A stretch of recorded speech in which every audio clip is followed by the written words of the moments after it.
Hello আমার প্রিয় ভিউয়ার্সরা, এই গল্পের সিজন 1 সহ অল পার্ট আপলোড করা হলো। যারা সিজন 1 দেখেছেন তারা স্কিপ করে যাবেন, আর যারা দেখেননি তাদের পুরো গল্পটা দেখার অনুরোধ রইল। ধন্যবাদ সবাইকে।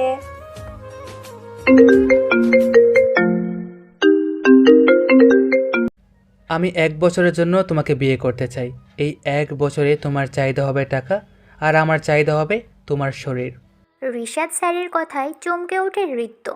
এই মুহূর্তে তার টাকার খুবই প্রয়োজন, কিন্তু তার প্রয়োজনের এমন একটা সুযোগ যে রিশাদ নিবে তা সে ভাবতেও পারেনি।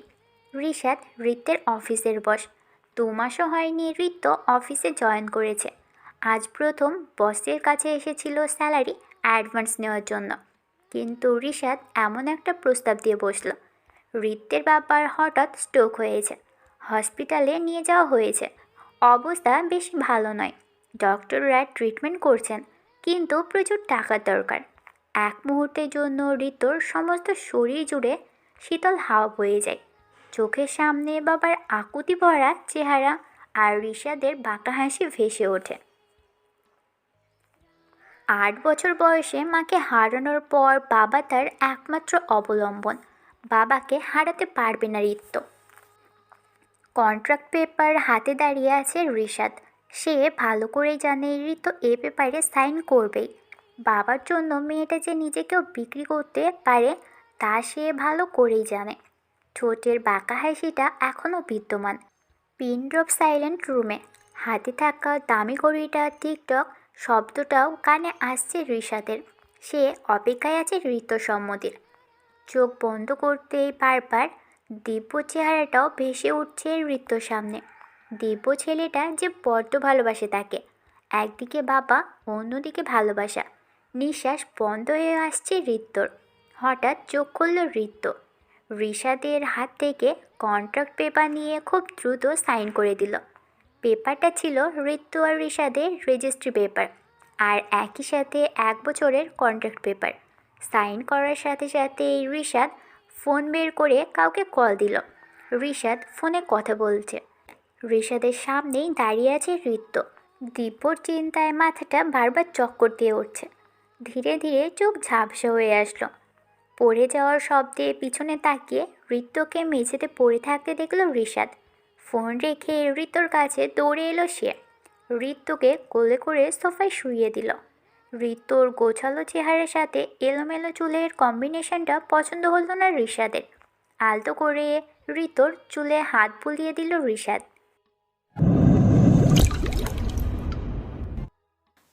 বাবা! চিৎকার দিয়ে উঠে বসলো ঋত্য।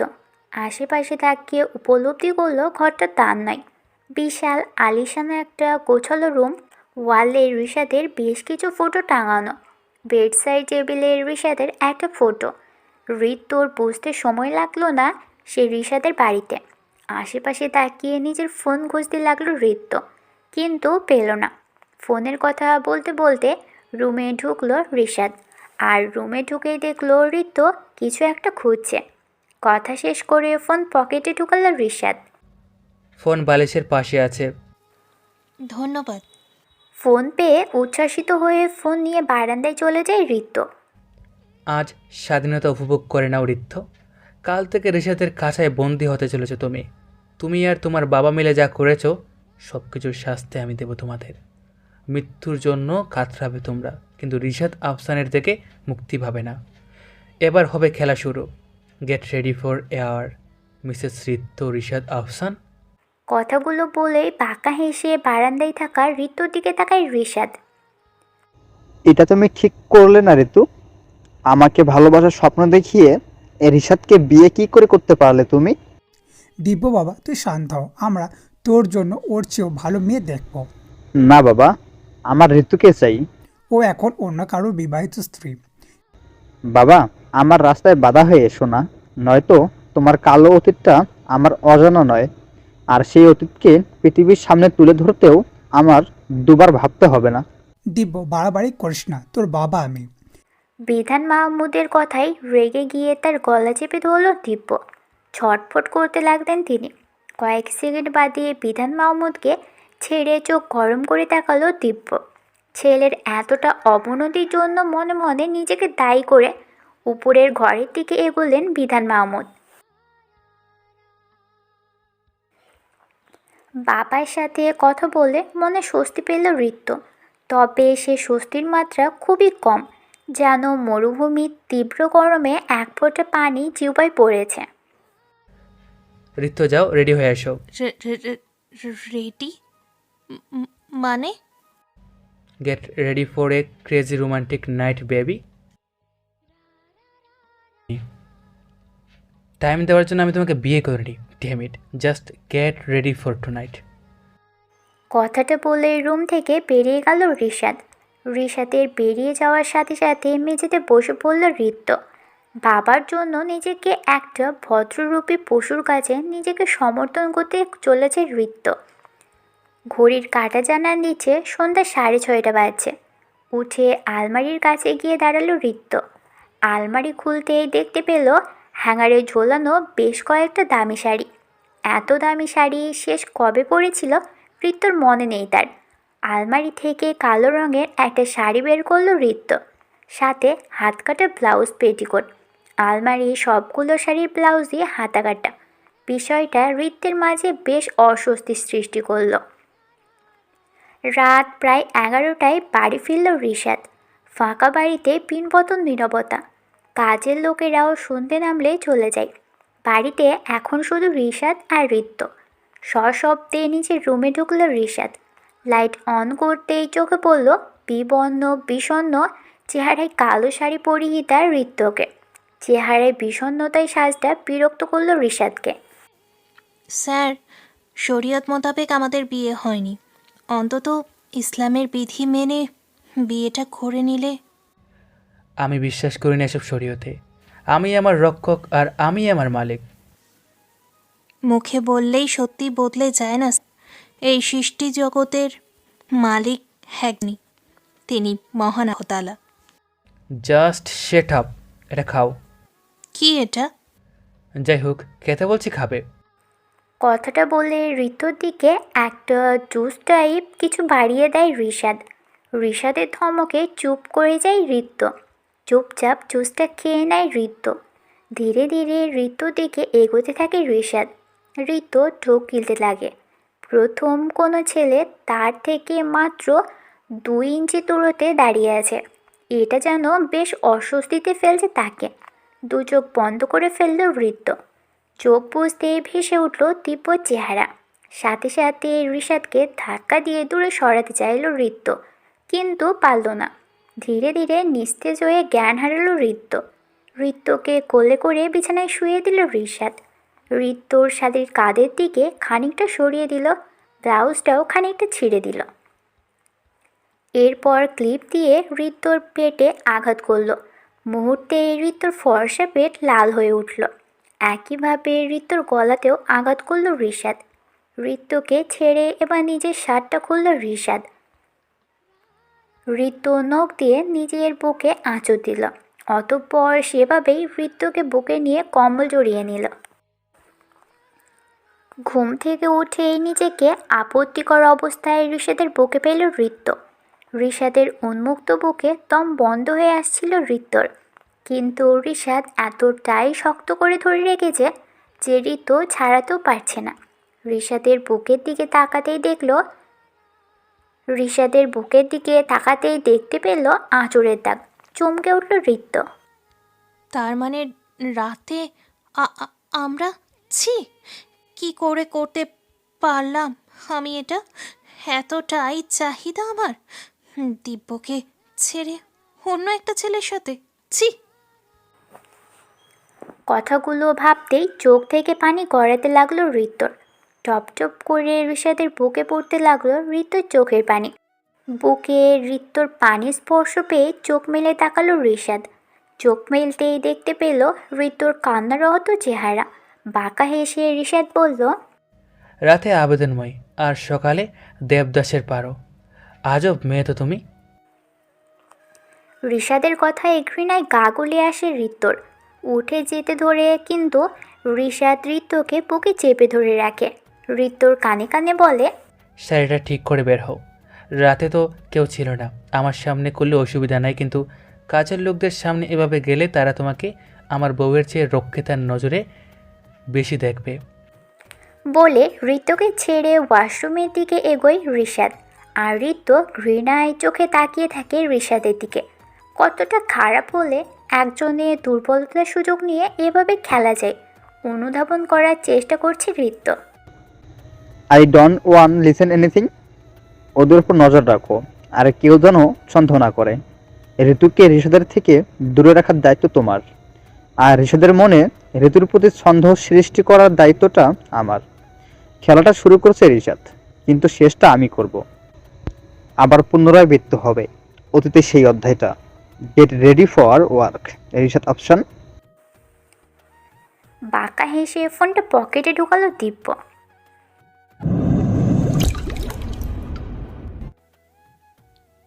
সরি দীপু, আমি যা করেছি তা আমার বাধ্যবাধকতা। ওর সাথে শোয়াটা বুঝি তোমার বাধ্যবাধকতা? ঋতুর কথার পিঠেই বলে উঠল দিব্য। দিব্যর এ কথায় আশ্চর্য হয়ে গেল ঋতু। দিব্য কী করে জানলো তার আর ঋষাদের সম্পর্কের কথা, যেভাবে সে নিজেই কিছু মনে করতে পারছে না? তুমি কি করে জানলে? ঋতুর প্রশ্নে ভ্যাবাচাকা খেয়ে যায় দিব্য, তবে নিজেকে সামনে নিয়ে জোর গলায় বলে ওঠে। তোমার গলার দাগগুলো নিশ্চয় আপনা আপনি হয়নি। দিব্যর কথায় অস্বস্তিতে পড়ে ঋতু স্কার্ফ দিয়ে গলা ভালোভাবে ঢেকে নিয়ে বলে। আমি কি করতাম দীপু? বাবা অসুস্থ, তোমাকে এতবার ফোন দেওয়ার পরও তোমার ফোন সুইচ অফ বলছিল। I was just blank the moment. কিন্তু এই বিয়েটা সির্ফ ঋতু কিছু বলতে যাবে তার আগেই তার ফোন বেজে ওঠে। ফোনের স্ক্রিনে বস নামটা ভেসে উঠেছে। নিজেকে শক্ত করে ফোনটা ধরে ঋতু। ফোন ধরতেই অপর পাশ থেকে শুনতে পাই, হাউ ডিয়ার ইউ! তোমার সাহস হলো কী করে আমাকে না বলে বাড়ি থেকে বেরোনোর? আমি 5 মিনিটের মধ্যে তোমাকে বাড়িতে দেখতে চাই। It's an order. ঋতুকে কিছু বলতে না দিয়ে ফোন কেটে দেয় ঋষাদ।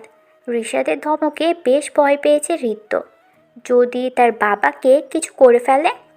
দিব্যকে কোনো রকম বাই বলে এক প্রকার দৌড়ে ক্যাফে থেকে বেরিয়ে ক্যাবে উঠে বসলো ঋতু। ক্যাফের চেয়ারটাতে ভ্রু কুঁচকে বসে রইল দিব্য। তার কৌতূহলী মন বলছে ঋতু এরপরে কিছু বলতে চাচ্ছিল, মূল্যবান কোনো তথ্য দিতে চাচ্ছিল। শেট বলে টেবিলে ঘুষি মারে দিব্য। কেন বেরিয়েছিলে without asking me? Sorry. To hell with your sorry. আজ থেকে তুমি জাস্ট অফিসে যাবে অ্যান্ড বাড়ি ফিরবে। প্রত্যেক শনিবার বাবার সাথে দেখা করতে পারবে। বাবাকে ভালো দেখতে চাইলে মেনটেন দিস রুলস। হাতে থাকা ব্লুটুথ কানে লাগিয়ে পরপরের মতো বিছানায় বসে কথা বলতে বলতে পেরিয়ে গেল ঋষাদ।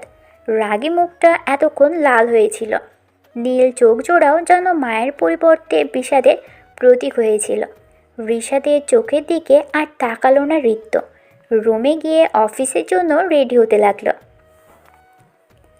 আজ মনটা বড্ড খারাপ রাহাত আহমেদের।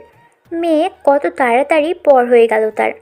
মেয়ের দিকে যেন প্রতিটা বাবার জন্য অভিশাপ। কয়েক ঘন্টা যাবৎ মেয়ের চেহারা না দেখায় মনটা উদ্বিগ্ন হয়ে আছে তার।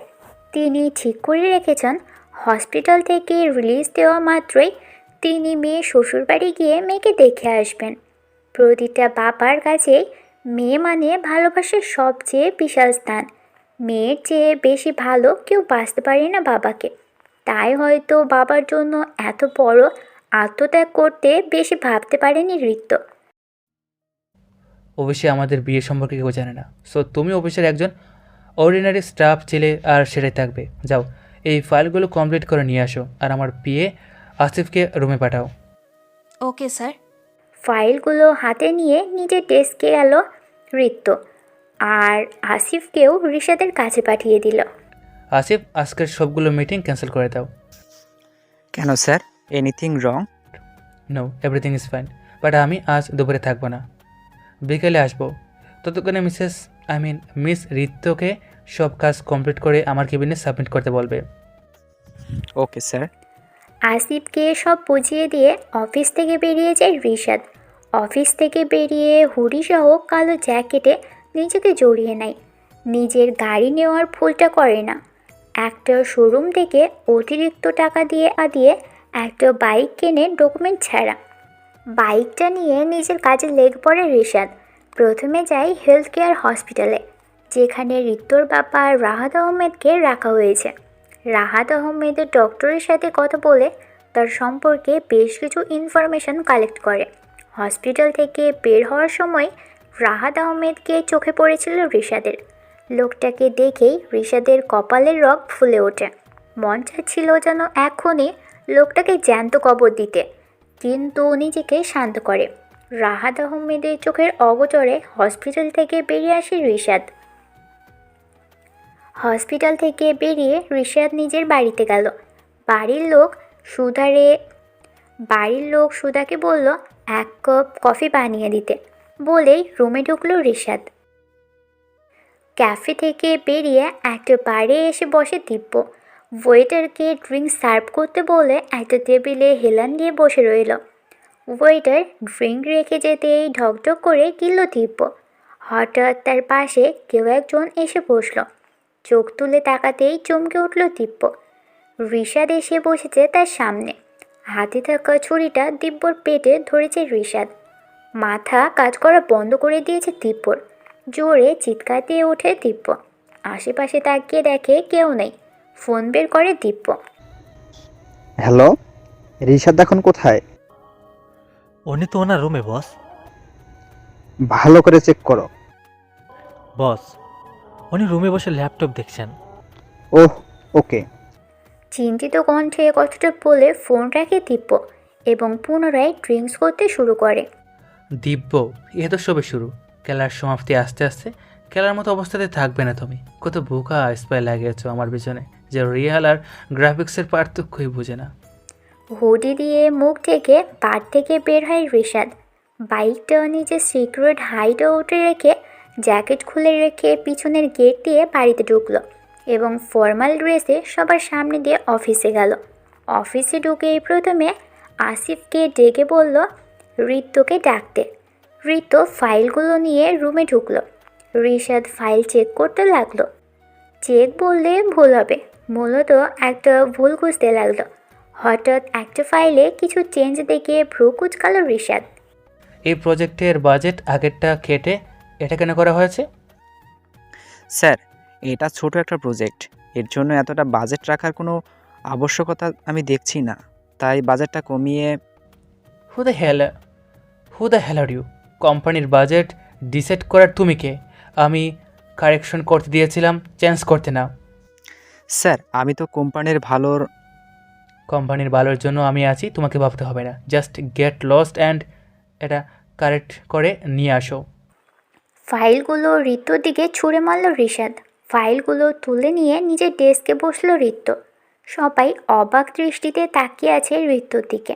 রিশাদ কোনোদিন কারো উপর চিৎকার করা তো দূর, উচ্চ স্বরে কথা অবধি বলেনি, সেখানে ঋতুর উপর এভাবে চিৎকার করলো। ডেস্কে বসতেই চোখ থেকে ঝরঝর করে পানি পড়তে লাগলো ঋতুর। এতটা অপমানের সম্মুখীন সে কখনো হয়নি। রিশাদ এতটা খারাপ ব্যবহার করবে সে ভাবেইনি।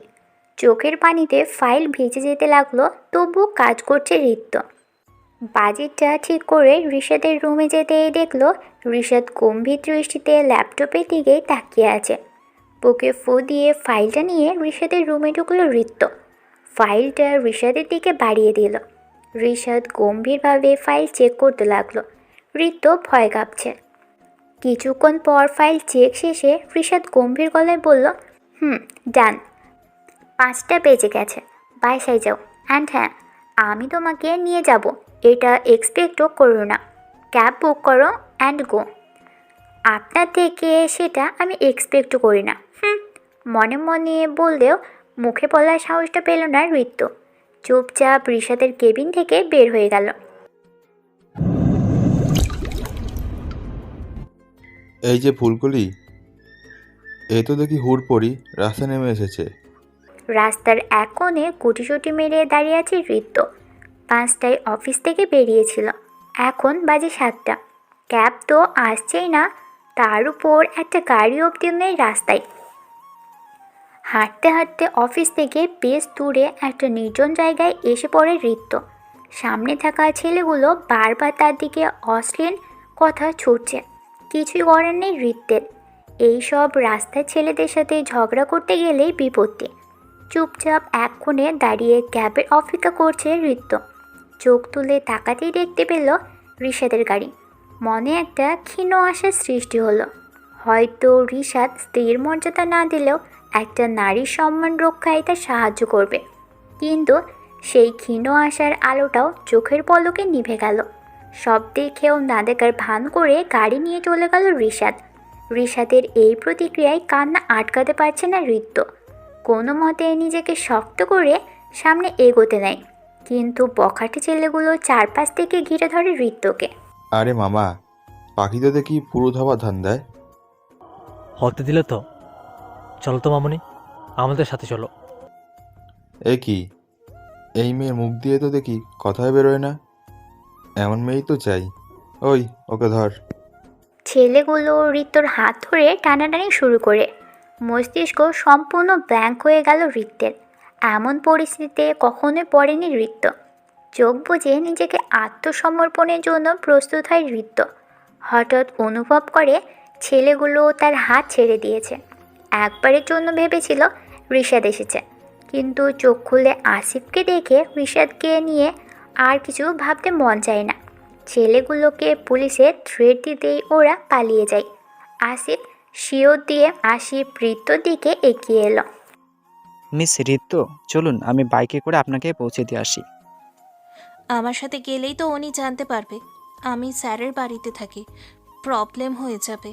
না থাক, লাগবে না, ধন্যবাদ আপনাকে। ক্যাব এক্ষুনি চলে আসবে। ওকে, ক্যাব না আসা পর্যন্ত আমি ওয়েট করছি। 15 মিনিটের মাথায় ক্যাব আসে। রিত্যকে ক্যাবে উঠিয়ে আসিফ নিজেও বাইকে বসে। হেলমেটটা লাগাতেই আসিফের ফোনে রিশাদের ফোন আসে। ফোনটা রিসিভ করে কানে ধরে আসিফ। ওকে কেবে তুলে দিয়েছো? জি স্যার, কিন্তু সামান্য একটা এমপ্লয়ের জন্য এসব কেন? ও একটা মেয়ে, তারপর একজন এমপ্লয়। কিন্তু স্যার আপনিও তো বাঁচাতে পারতেন। বেশি কথা বাদ দাও, বাইরে যাও অ্যান্ড কাল টাইমলি অফিসে আসবে। Okay sir. ফোন রেখে মুচকি হাসে রিশাদ। রিত্যর চেহারায় দেখা ভয়টা প্রতি মুহূর্ত থাকবে ওর চেহারায়। আজ তো সবই শুরু। ছেলেগুলোকে ওদের পেমেন্টটা দিতে হবে। তবে এই ছেলেগুলো ওভার অ্যাক্টিং করেছে। রিত্য কাঁদছিল। অ্যানিওয়ে, রিত্য যা হয় হোক, আই ডোন্ট কেয়ার। একা একাই বকবক করছে রিশাদ। বাড়িতে ঢুকতেই বরাবরের মতো নীরবতা অনুভব করে রিশাদ। এই নিস্তব্ধ পরিবেশটা বেশ উপভোগ করে রিশাদ। টাইটেল লুজ করতে করতে সিঁড়ি দিয়ে উপরে উঠে সে। সামান্যতম দায়িত্ববোধও কি এক্সপেক্ট করতে পারি না আপনার থেকে? ওয়াইফ হিসেবে না হোক, একটা মেয়ে হিসেবে তো আমাকে বাঁচাতে পারতেন, কিন্তু না, আপনি তো দেখেও না দেখার ভান করলেন। এতটা খারাপ যে মানুষ হয় তা আপনাকে না দেখলে জানতাম না। অবশ্য আপনাকে তো মানুষ বলাও যায় না। যে ব্যক্তি সৃষ্টিকর্তাকে বিশ্বাস করে না সে মানুষ হতেই পারে না। আপনি একটা জড়বস্তু যার কোনো অনুভূতি শক্তিই নেই। একটা রাস্তার কুকুরকে কাতরাতে দেখেও মানুষের মনে দয়া হয়, আর সেখানে আমি মাঝ রাস্তায় কাঁদছিলাম, তাও আপনার দয়া হয়নি। এতটাই নিষ্ঠুরতা আপনার মাঝে? চিৎকার করে এক নাগাতে কথাগুলো বলে ফেলল রিত্য। টেবিলে থাকা পানির গ্লাসটা রিত্যর দিকে বাড়িয়ে দিয়ে রিশাদ বলল, এই সমস্ত ফ্রাস্ট্রেশন আমার উপর না ঝেড়ে যদি এখান থেকে দুটো লাইন চিৎকার করে ওই ছেলেগুলোর উপর ঝাড়তে, তাহলে রাস্তায় দাঁড়িয়ে কাঁদতে হতো না। তোমরা মেয়েরা নিজেদের দুর্বল দেখাও বলি তোমাদের দুর্বল বাবা হয়। যেখানে তুমি নিজে আত্মসমর্পণ করেছিলে সেখানে তোমাকে বাঁচানোর আমি কে? অ্যান্ড লিসেন, নেক্সট টাইম থেকে রিশাদ আফসানের সাথে উঁচু গলায় কথা বলার আগে নিজের বাবার অবস্থা ভেবে নিও। রিশাদের কথায় বিপরীতে কিছু বলার মতো খুঁজে পায় না রিত্য। প্রতি মুহূর্তে অপমান আর থ্রেট করে চলেছে ছেলেটা তাকে। কোনোভাবে এক একটা বছর কেটে গেলে হয়। রিশাদের খবর কি? বস, রিয়াদ রাতে কাউকে বাড়িতে রাখে না। যা জানার সকাল জানতে পারবো। ঋতু আর ঋষাদের মধ্যে সত্যিই কিছু হয়েছে। হ্যাঁ বস, আমি নিজের চোখে সকালে দেখেছি রিও আর ঋষাদের অবস্থা। দুজনে হয়েছে থাক, আর রসিয়ে বলতে হবে না। যা কাজ দিছি সেটা করো। ফোন কেটে দিতেই বিধান মাহমুদ দিব্যর ঘরে ঢোকে। দিব্য চোখ বন্ধ করে রকিং চেয়ারে হেলান দিয়ে বসেছিল। দিব্য শোন, ঋতুর চিন্তা তুই বাদ দে, ও এখন বিবাহিত। আমি ওর জন্য এত কিছু করেছি, আর তুমি বলছো বাদ দিতে? আমাকে এসব শেখাচ্ছ? এই শিক্ষা তখন কোথায় ছিল, যখন তুমি রায়হান দিব্য, তোকে বারবার বলছি অতীতকে ঘাটাবি না। অতীতে আমি খারাপ ছিলাম, কিন্তু তার মানে এই নয় যে সারা জীবন খারাপ হয়েই বাঁচতে হবে। আমি ঋতুকে বিয়ে করবই। এলু দ্যাট মাই অবসেশন। ভালোবাসায় জেদের কোনো স্থান নেই দিব্য। একদিন বুঝবি সেটা, কিন্তু তখন হয়তো পরিস্থিতি হাতের বাইরে থাকবে। জাস্ট লিভ মি এলোন বাবা। বিধান মাহমুদ বেরিয়ে যেতেই দু হাতে মাথা চেপে ধরে দিব্য। বারবার চোখের সামনে ভেসে ওঠে ঋত্যর মুখটা। ঋত্য চোখ জোড়া, ঋত্যের সাথে কথা বলার জন্য সারাক্ষণ ছটফট করা, কিন্তু কথা বলার সাহস না পাওয়ার শৈশবটা। এসব ছিল সুমধুর স্মৃতি, কিন্তু এরপরেই যে স্মৃতিটা যুক্ত হয় তিক্ততা।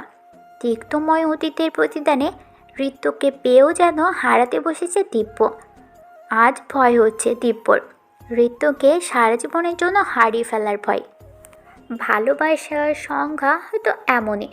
প্রথম প্রেমে পড়া ছটফটানিটা পরবর্তী নিতান্তই বোকামি মনে হলেও এই ছটফটানিটাতে ঠোঁটের মুচকি হাসির কারণ।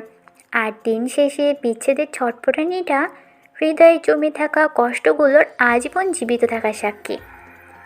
রাতে ঋষাদ ঋত্যর রুমের দিকে যায়নি। ঋত্য অফিসের কাপড় পরেই শুয়ে পড়ে, কিন্তু ঘুমের মাঝে হৃদস্পন্দনের ঊর্ধ্বগতিটা বহাল থাকে। ঋষাদ কিছুতেই ঘুমোতে পারছে না। ঘুম জিনিসটার সাথে তার সম্পর্ক বরাবরই আদায় কাজ কলায়। কেন যেন রাতটাকে জাগিয়ে রাখতে ভালোবাসে। স্টোর রুমের দরজাটা আলতো খোলা। ভিতরে ঋষাদ দাঁড়িয়ে আছে একটা ফটো ফ্রেমের সামনে। ফটো ফ্রেমটাতে 3টে পরিবার একসাথে দেখা যাচ্ছে। ঋষাদের বাবা মা বাদ দিয়ে অপর 2 ফ্যামিলির সবার মুখ রেড মার্ক দিয়ে আঁকা টার্গেট বৃত্তের মাঝে। নিষ্ঠুর দৃষ্টিতে তাদের দিকে তাকিয়ে আছে ঋষাদ। কষ্ট কি তোমরা খুব শীঘ্রই বুঝবে। তিলে তিলে কষ্ট দিয়ে মারবো তোমাদের। আমার বাবা মার শরীর থেকে জোড়া প্রতিটা ফোঁটার রক্তের আমার বাবা মার শরীর থেকে জোড়া প্রতিটা ফোঁটা রক্তের হিসাব নেব আমি তোমাদের থেকে। আমার নেক্সট টার্গেট তুমি, বিধান মাহমুদ। ঠোঁটের কোণে এক অদ্ভুত হাসি ফুটে ওঠে ঋষাদের। এই হাসিটা প্রতিশোধের, এক নির্মম খেলা শুরুর হাসি এটা। আচমকা দরজার পাশে থাকা ফ্লাওয়ার ভাস পড়ার শব্দ পেল ঋষাদ। চমকে দরজার দিকে তাকালো সে। বাড়িতে তো ঋত্য ছাড়া আর কেউ নেই। তবে কি ঋত্য ছিল? ঋত্য সব শুনে ফেলো না তো?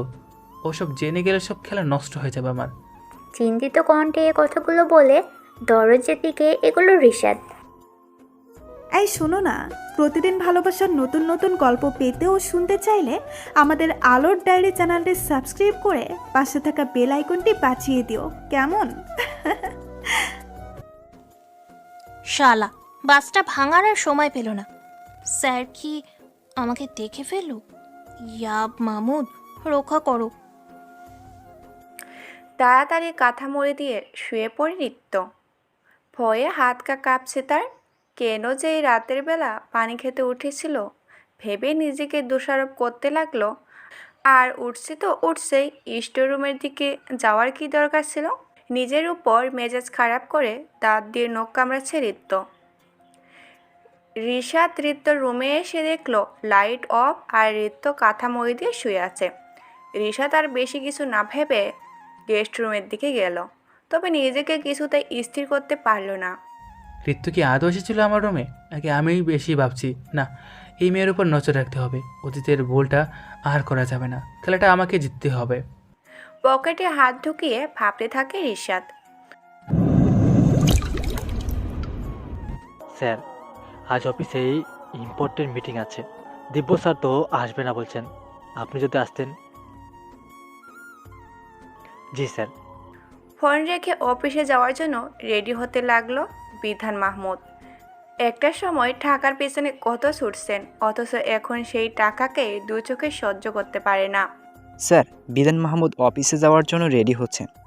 অপর পাশ থেকে তথ্যটা পেতেই বাঁকা হেসে ফোন রাখলো রিশাদ। এর অপেক্ষাতেই তো ছিল সে।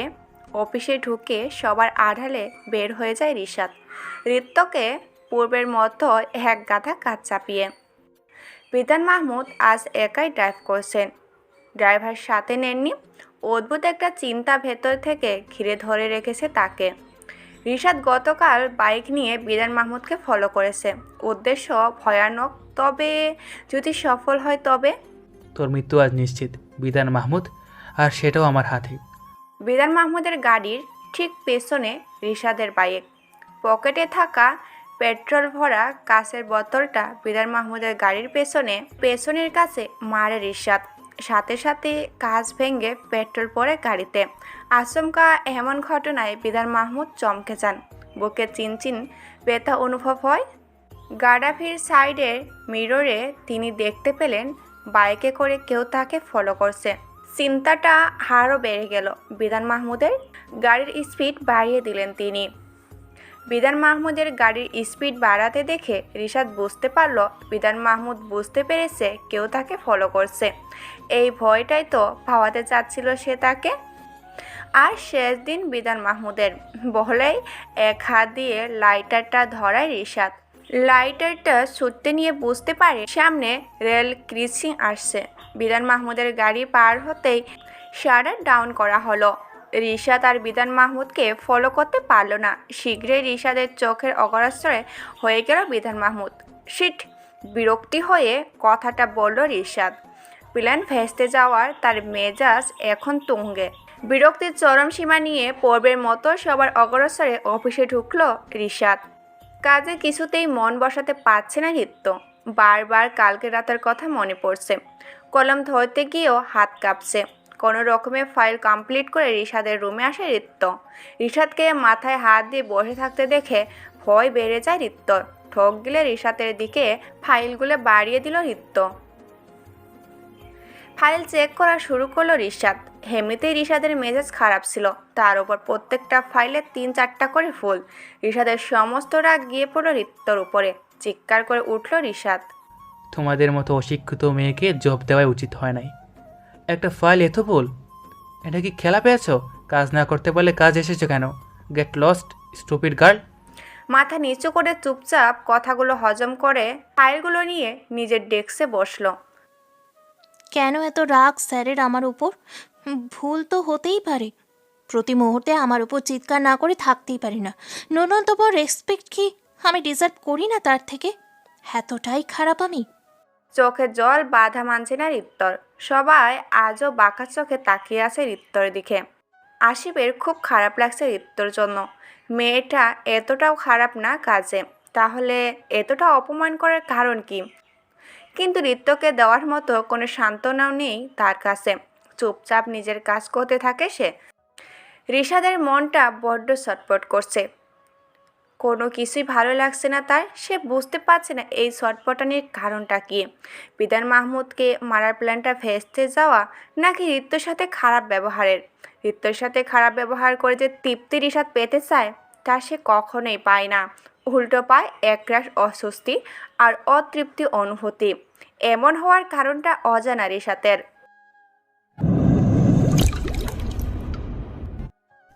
দিব্য, আমার মনে হচ্ছে কেউ আমাকে ফলো করছে। আজ যে আমার গাড়িতে পেট্রোল ছুঁড়েছে, রেল ক্রসিং ছিল বলে বেঁচে গেছি। কি বলছো বাবা?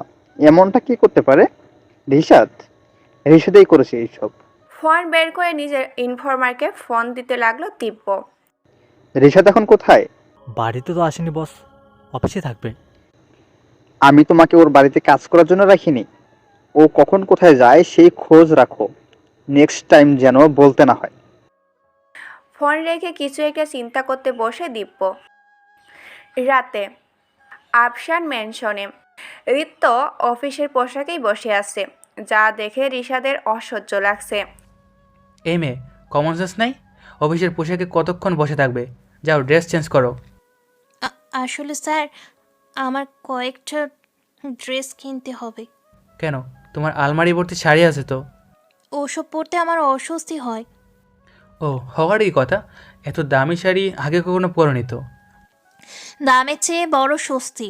আপনার কেনা শাড়িগুলোর একটাতেও আমি স্বস্তি খুঁজে পাই না, বুঝেছেন? যেসব ওখানে আছে তুমি সেগুলি পরবে, দ্যাটস ফাইনাল। আমি অফিসের ড্রেস পরেই ঘুমাবো, তাও ওগুলো পরবো না। সাহস খুব বেড়েছে না?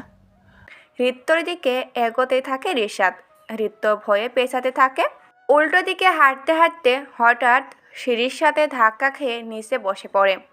বাঁকা হেসে ঋত্যর মুখের কাছে মুখ নিয়ে আসে রিশাদ। ঋত্য হা হয়ে তাকিয়ে আছে। আচমকা ঋত্যর জামার চেন খুলে দেয় রিশাদ। চমকে রিশাদকে ধাক্কা দিয়ে দূরে সরিয়ে দেয় ঋত্য।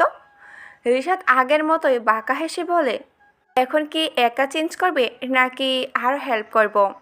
পিঠে হাত দিয়ে চেনটা লাগিয়ে মনে মনে রিশাদকে গালাগালি দিতে দিতে রুমের দিকে যেতে লাগলো ঋত্য। আজ আমার আদরের মেয়েটা আমার থেকে দূরে। এসবই আমার পাপের ফল। কারো ক্ষতি করে যে কখনোই মাফ পাওয়া যায় না, তা আমি বেশ ভালোভাবেই বুঝতে পারছি। জানি না কবে রিলিজ হবো এখান থেকে। অনুতপ্ত অনুতপ্ত কণ্ঠে কথাগুলো বলে জানলার দিকে তাকালেন রাশেদ মাহমুদ। চোখ বন্ধ করতে বারবার তার চোখের সামনে ভেসে উঠছে মেঝেতে পড়ে থাকা রক্তাক্ত দুটা লাশ। পাশে দাঁড়িয়ে অট্ট হাসিতে হাসছেন তিনি। ছটপট করতে করতে চোখ খুললেন রাহাত মাহমুদ। স্বপ্নটা আজকাল তাকে পাগল করে রেখেছে। ডাক্তার এসে রাহাত আহমেদের চেক আপ শেষ করলেন। ডক্টর সাহেব, আমাকে কবে রিলিজ দেওয়া হবে? আপনি এখনো পুরোপুরি সুস্থ নন, আর কয়েকদিন বাদে আপনাকে রিলিজ দেওয়া হবে। ধন্যবাদ ডক্টর। উদাসীন দৃষ্টিতে দরজার দিকে তাকিয়ে মেয়েকে না দেখতে পারায় অতৃপ্তির ইচ্ছা বেশ একটা দীর্ঘশ্বাস ফেলেন রাহাত আহমেদ। রিশাদ অফিসে বেরিয়ে গেছে, কিন্তু ঋত্যের ইচ্ছা করেই দেরি করেছে। রিশাদ বেরোতে ঋত্য অফিসে ফোন দিয়ে সিন লিভ নেয়। যদি সে অসুস্থ নয়, কিন্তু রিশাদের সত্যি জানতে এই মিথ্যাটা তার বলার দরকার ছিল। স্টোর রুমে সেই ফর্মটার সামনে দাঁড়িয়ে আছে ঋত্য। ছবির মানুষগুলোকে চিনতে তার একটু সমস্যা লাগেনি, কিন্তু চেনার পর থেকে অজানা আতঙ্ক বারবার কেঁপে উঠছে ঋত্য। অতীত কি তবে সত্যি আমার পিছু ছাড়লো না? চিন্তিত কণ্ঠ ঋত্যর। ফ্ল্যাশব্যাক। ঋত্যের বাবা রোহিত আফসান, মা রেহেনা আফসান। রিশাদের পরিবারের সাথে বেশ ভালো বন্ধুত্ব ছিল ঋত্যর পরিবারের। ঋত্যর মা ছিল না, বাবা রাহাত আহমেদ ও আর্থিকভাবে সচ্ছল ছিলেন না। অনেক কষ্ট ঋত্যকে বড় করেছিলেন তিনি। হঠাৎ একদিন রোহিত আফসান রাহাত আহমেদের নিজের বিজনেস পার্টনার করে নেন। ঠিক সেই দিন থেকেই রাগে পড়তে থাকে রাহাত আহমেদের প্রাণপ্রিয় বন্ধু বিধান মাহমুদ। বন্ধুর সাফল্য সহ্য হয় না তার। নানাভাবে রাহাত আহমেদের প্রচলিত করতে থাকে সে। সেই সময় রিশাদ, ঋত্য এবং দিব্য খুব ভালো বন্ধু ছিল।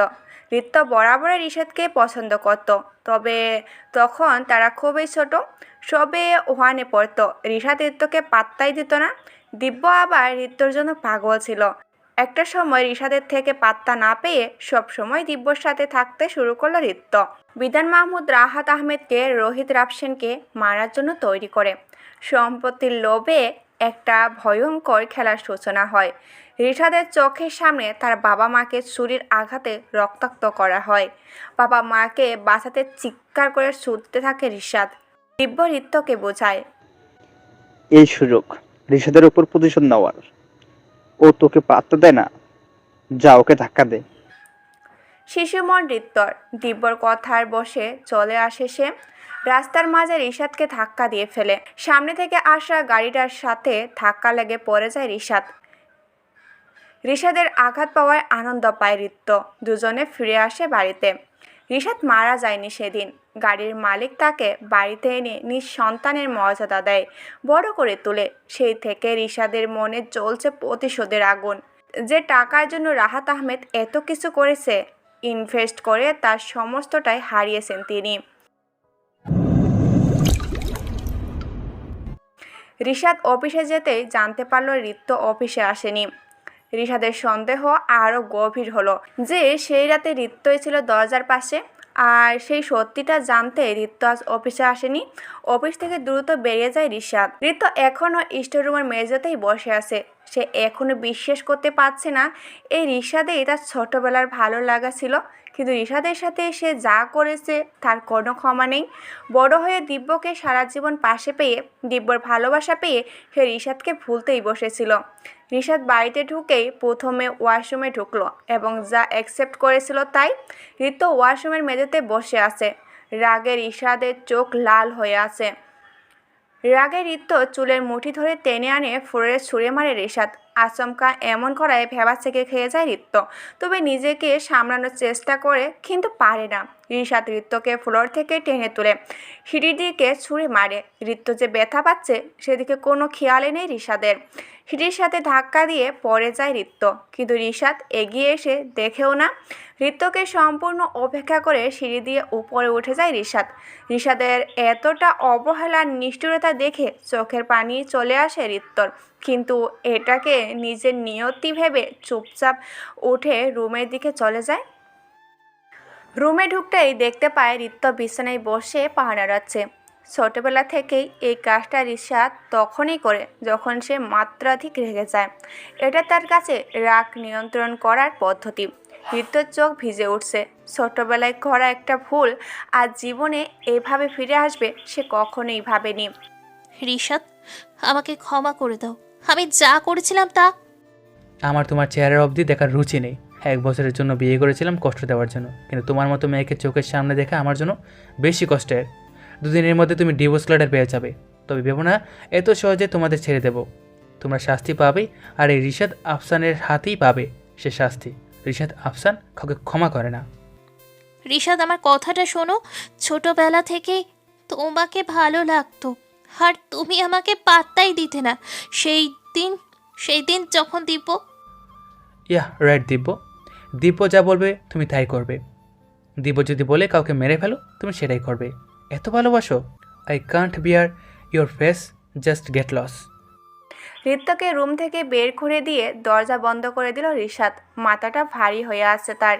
ঋত্যকে বিয়ে করে সে প্রতিশোধ নিতে চাইছিল। তার প্রতি আর বিন্দু মাত্র আগ্রহ নেই নিশাদের। এখন সেই ঋত্যর মাঝে আগের খুনিটাকে দেখতে পাচ্ছে। এখন ঋত্যকে আরও কষ্ট দেওয়ায় রিশাদের উদ্দেশ্য। তবে সবার আগে সে ঋত্যর থেকে ডিভোর্স চায়। মেয়েটাকে নিজের বাড়িতে আর সহ্য করতে পারবে না রিশাদ।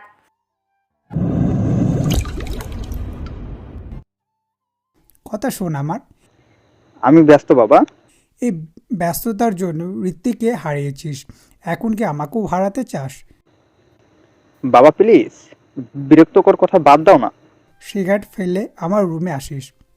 বলে বেরিয়ে গেলেন বিধান মাহমুদ, কিন্তু কথাটা শুনল না দিব্য।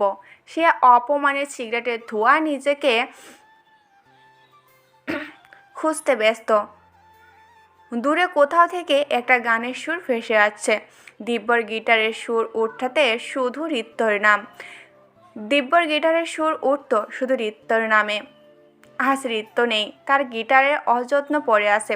সিগারেটে আরেক টান দিয়ে ফেলে দিব্য। সিগারেটে হাতে নিল, চোখ বুঝতে ঋত্যর চেহারাটা ভেসে উঠল। বুঝতে গিটারের তালে গানের সুরে ঋত্যকে খুঁজতে ব্যস্ত হয়ে পড়ল দিব্য। सुन मेरे हमसफर, क्या तुझे इतनी सी भी खबर कि तेरा सनशाइन चलती जिधर रहूंगा बस वही उमर भर ही रहूंगा बस वही उमर भर जितने हंसी या मुलाकातें नहीं। আর গান গাইতে পারল না দিব্য। গলা কেঁপে কেঁপে উঠছে। চোখ বন্ধ করলে চোখ দিয়ে পানি করবে। এতটা অসহায় আজ দিব্য শুধু ভালোবাসার জন্য।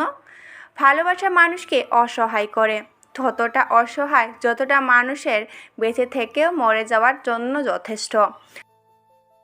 রাহাত আহমেদ আজকাল প্রায় মেয়েকে নিয়ে দুঃস্বপ্ন দেখেন। চিন্তার শেষ নেই তার, কিন্তু হসপিটালের কর্তৃপক্ষ তাকে রিলিজ করছে না। অতৃপ্ত দীর্ঘশ্বাস বারে বারে তাকে ঘিরে রয়েছে। হ্যালো উকিল সাহেব, ডিভোর্স পেপার রেডি করুন। তুমি আবার ভুল করছো রিশাদ। ঋত্যকে বিয়ে করার আগেও আমি তোমাকে ভাবতে বলেছিলাম, কিন্তু তুমি হুট করে কাজটা করে বসলে। এভাবে ডিভোর্স দিয়ে আরেকটা ভুল করছো তুমি। আমি তোমার বাবার বন্ধু, তোমাকে ভালো মন্দ বোঝানোর অধিকার আমার আছে। আঙ্কেল প্লিজ, ওই মেয়েটার দিকে তাকালেই আমার নিজের বাবা মার রক্তাক্ত চেহারা মনে পড়ে। Control your self Rishad. 1 বছরের কন্ট্রাক্ট তুমি করেছো, এত সহজে নিজেকে দুর্বল করে দিও না। তুমি তোমার বাবা মার খুনের প্রতিশোধ নিবেই, আমি জানি। থ্যাঙ্কস আঙ্কেল, আপনি সবসময় আমাকে ঠিক রাস্তা দেখে এসেছেন। আমি আপনার কথা মতোই কাজ করব। রাখছি। ফোন কেটে দিয়ে চিন্তিতভাবে রকিং চেয়ারে হেলান দিয়ে বসে আছে রিশাদ। রিশাদ কিছুতেই নিজেকে স্থির রাখতে পারছে না। চঞ্চল মস্তিষ্ক বারবার ঋত্যর প্রতি ঘৃণার দৃষ্টিতে তাকাচ্ছে।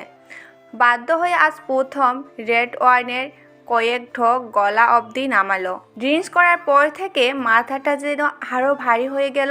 রিশাদ টলমল করতে লাগলো, ঠিকমতো দাঁড়াতেও পারছে না।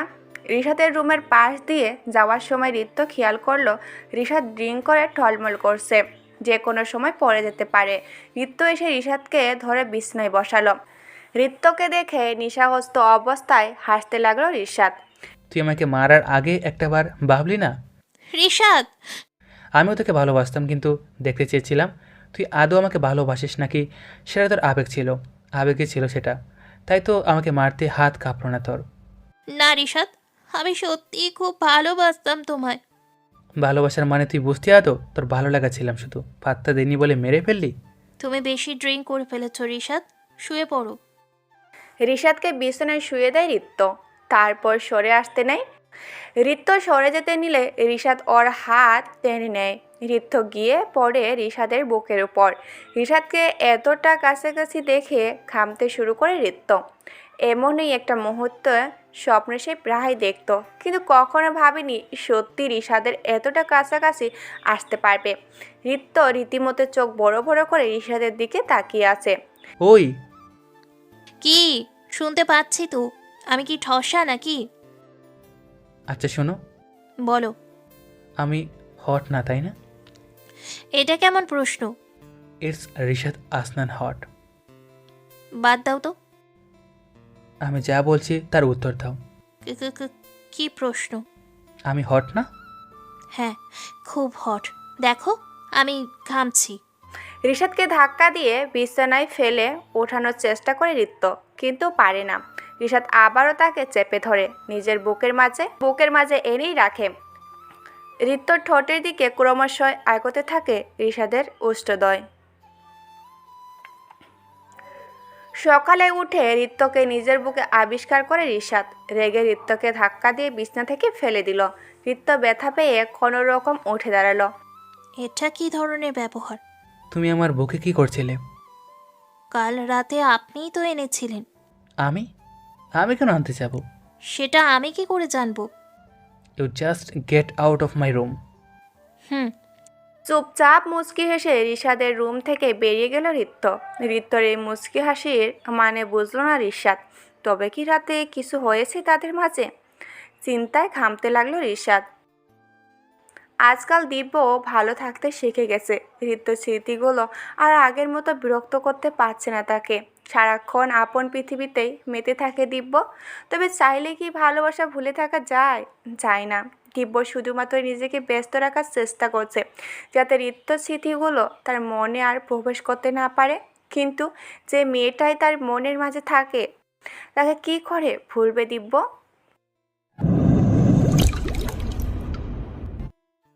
2 মাস পার হয়ে এলো।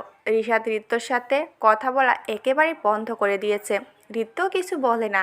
বিষয়টা এমন যেন এক ছাদের দৃশ্য থেকেও এক আকাশ দূরত্ব। কয়েকদিন ধরে ঠিক মতো কিছু খাচ্ছে না ঋত্য। যাই খাচ্ছে বমি করছে। ঋত্যর শরীরে দিন দিন এই অবনতি রিশাদের নজরে কাটছে। ঋত্যের শরীরে দিন দিন এই অবনতি রিশাদেরও নজর কাটছে। আর সকাল থেকে ঋত্যকে দেখেনি রিশাদ। অফিসেও আসেনি মেয়েটা। বাসায় ফিরতে দমকল ঋত্য চিন্তিত মুখে বিছানায় বসে আছে, পাশে একটা ফাইল। রিশাদকে দেখাই এক প্রকার ছুটে এলো ঋত্য। রিশাদ, একটা কথা ছিল। মেমে না করে বলে ফেলো। প্রেগনেন্ট। হোয়াট? এটা কিভাবে সম্ভব? সেই দিন রাতে তুমি মজা করছো? আমি এতটা ড্রাঙ্ক ছিলাম না যে তোমার সাথে এত কিছু করে ফেলবো আর জানতেও পারবো না। রিশাদ, আমি সত্যি বলছি। বিট রেডি, কাল তোমাকে ক্লিনিকে নিয়ে যাব। বিশ্বাস করো না তাই না? ওকে, নিয়ে যেও। আমি ঘুমাতে যাচ্ছি। খেয়েছো কিছু? না, ভালো লাগছে না। ফ্রেশ হয়ে আসছে, যাও ডাইনিং টেবিলে বসো। খাবো না আমি। সারাদিন ল্যাপটপে কাজ করে হাত ব্যথা করছে, এরপর যদি তুমি চাও আমি তোমাকে কোলে করে টেবিল অবধি নিয়ে যাই, আই ডোন্ট মাইন্ড। না, তুমি ফ্রেশ হও, আমি বসছি। Good girl. রিশাদ ফ্রেশ হতে গেল আর রিত্য টেবিলে বসলো। রিশাদের এই ছোটোখাটো কেয়ারগুলোই তো পেতে চেয়েছিল রিত্য, কিন্তু এভাবে পাবে সে কখনোই ভাবেনি। রিশাদ যা করেছে তার শুধু ওর অনাগত সন্তানের কথা ভেবে, অথচ একটা মেয়ে যে তাকে পাগলের মতো ভালোবাসে সেটা সে একটিবারও বুঝল না। সকালে ঋত্য চলো। রিশাদ ড্রাইভ করছে, রিত্য পাশে বসে আছে। এই প্রথম রিশাদের পাশে বসার সুযোগ পেল রিত্য। আনন্দের চোখ ঝাপসা হয়ে আছে রিত্তর। ঋত্য, সরি, আমি যদি সত্যি সে রাতে কিছু করে থাকি ছোটোবেলার ঘটনার প্রতিশোধ নিতে, আমি মোটেও এমনটা করিনি। এটা শুধুমাত্র একটা অজানা ভুল। তোমার কাছে হতে পারে অজানা ভুল, কিন্তু তোমার সেই ভুলটা আমার সন্তান, আর সে কখনো আমার কাছে ভুল নয়। তুমি ডিভোর্স দিতে পারো, চিন্তা করো না। আমার জীবনে আর কোনো পুরুষ আসবে না, আর নাই তোমার সন্তানের জীবনে নতুন কোনো বাবা। ঋত্য প্লিজ স্টপ। না রিশাদ, আমি সত্যিই বলছি, আমি কখনো কোনো অধিকার নিয়ে তোমার সামনে দাঁড়াবো না।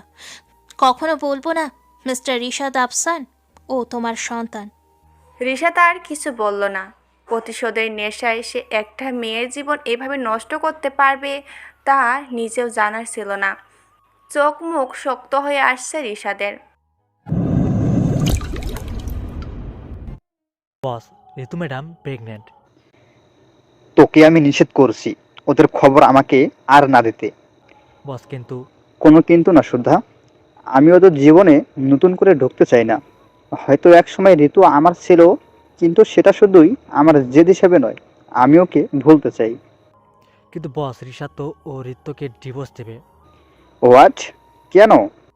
বস, আমি শুনেছি ওদের মধ্যে 1 বছরের বিয়ের কন্ট্রাক্ট হয়েছিল। শিট, ঋতু কোথায়? ঋষাদ ওকে নিয়ে অফিসের কাছের ক্লিনিকে গেছে। ওকে রাখো। ফোন রেখে চিন্তিত হয়ে পড়ে দিব্য। ঋত্যর জন্য ছটফট করে উঠে দিব্য। ঋত্যকে আবার ফিরে পাবে ভাবেই চোখ জোড়া ভিজে ওঠে। ঠোঁট থেকে হারিয়ে যাওয়া হাসিটা পুনরায় ঠোঁটে ফিরে আসে। দিব্য দ্রুত রেডি হয় ক্লিনিকে যাওয়ার জন্য। একটা বাড়ির জন্য হলেও সে ঋত্যকে দেখতে চায়, ঋত্যর মুখোমুখি হতে চায়। মিস্টার রিশাদ, আপনি বাইরে যান, আমি আপনার ওয়াইফের চেক আপ করবো। ওকে ডক্টর নেহা। রিশাদ বাইরে চলে আসে। ভেতরে ডাক্তার নেহা আর Rikta. Doctor please listen to me, আমি প্রেগনেন্ট না। হোয়াট? তাহলে তুমি তোমার হাজবেন্ডকে মিথ্যা কেন বলছো? সম্পর্কটা বাঁচাতে আমি যদি এই মিথ্যে না বলতাম তাহলে রিশাদ আমাকে ডিভোর্স দিয়ে দিবে। কিন্তু প্রেগনেন্সি নিয়ে মিথ্যা বলাটা অন্যায়। সে তোমাকে ভালোবাসলে ডিভোর্স দিবে না, কিন্তু এই নাটক করে তুমি কতদিন ধরে রাখতে পারবে তাকে? আমি ওকে সত্যিটা বলে দিব ডক্টর, কিন্তু প্লিজ এখন। আমি মিথ্যা বলা শিখিনি মিসেস রিশাদ আফসান। আমার রিশাদকে যা বলার আমি তাই বলবো। আপনি এখানেই ওয়েট করুন।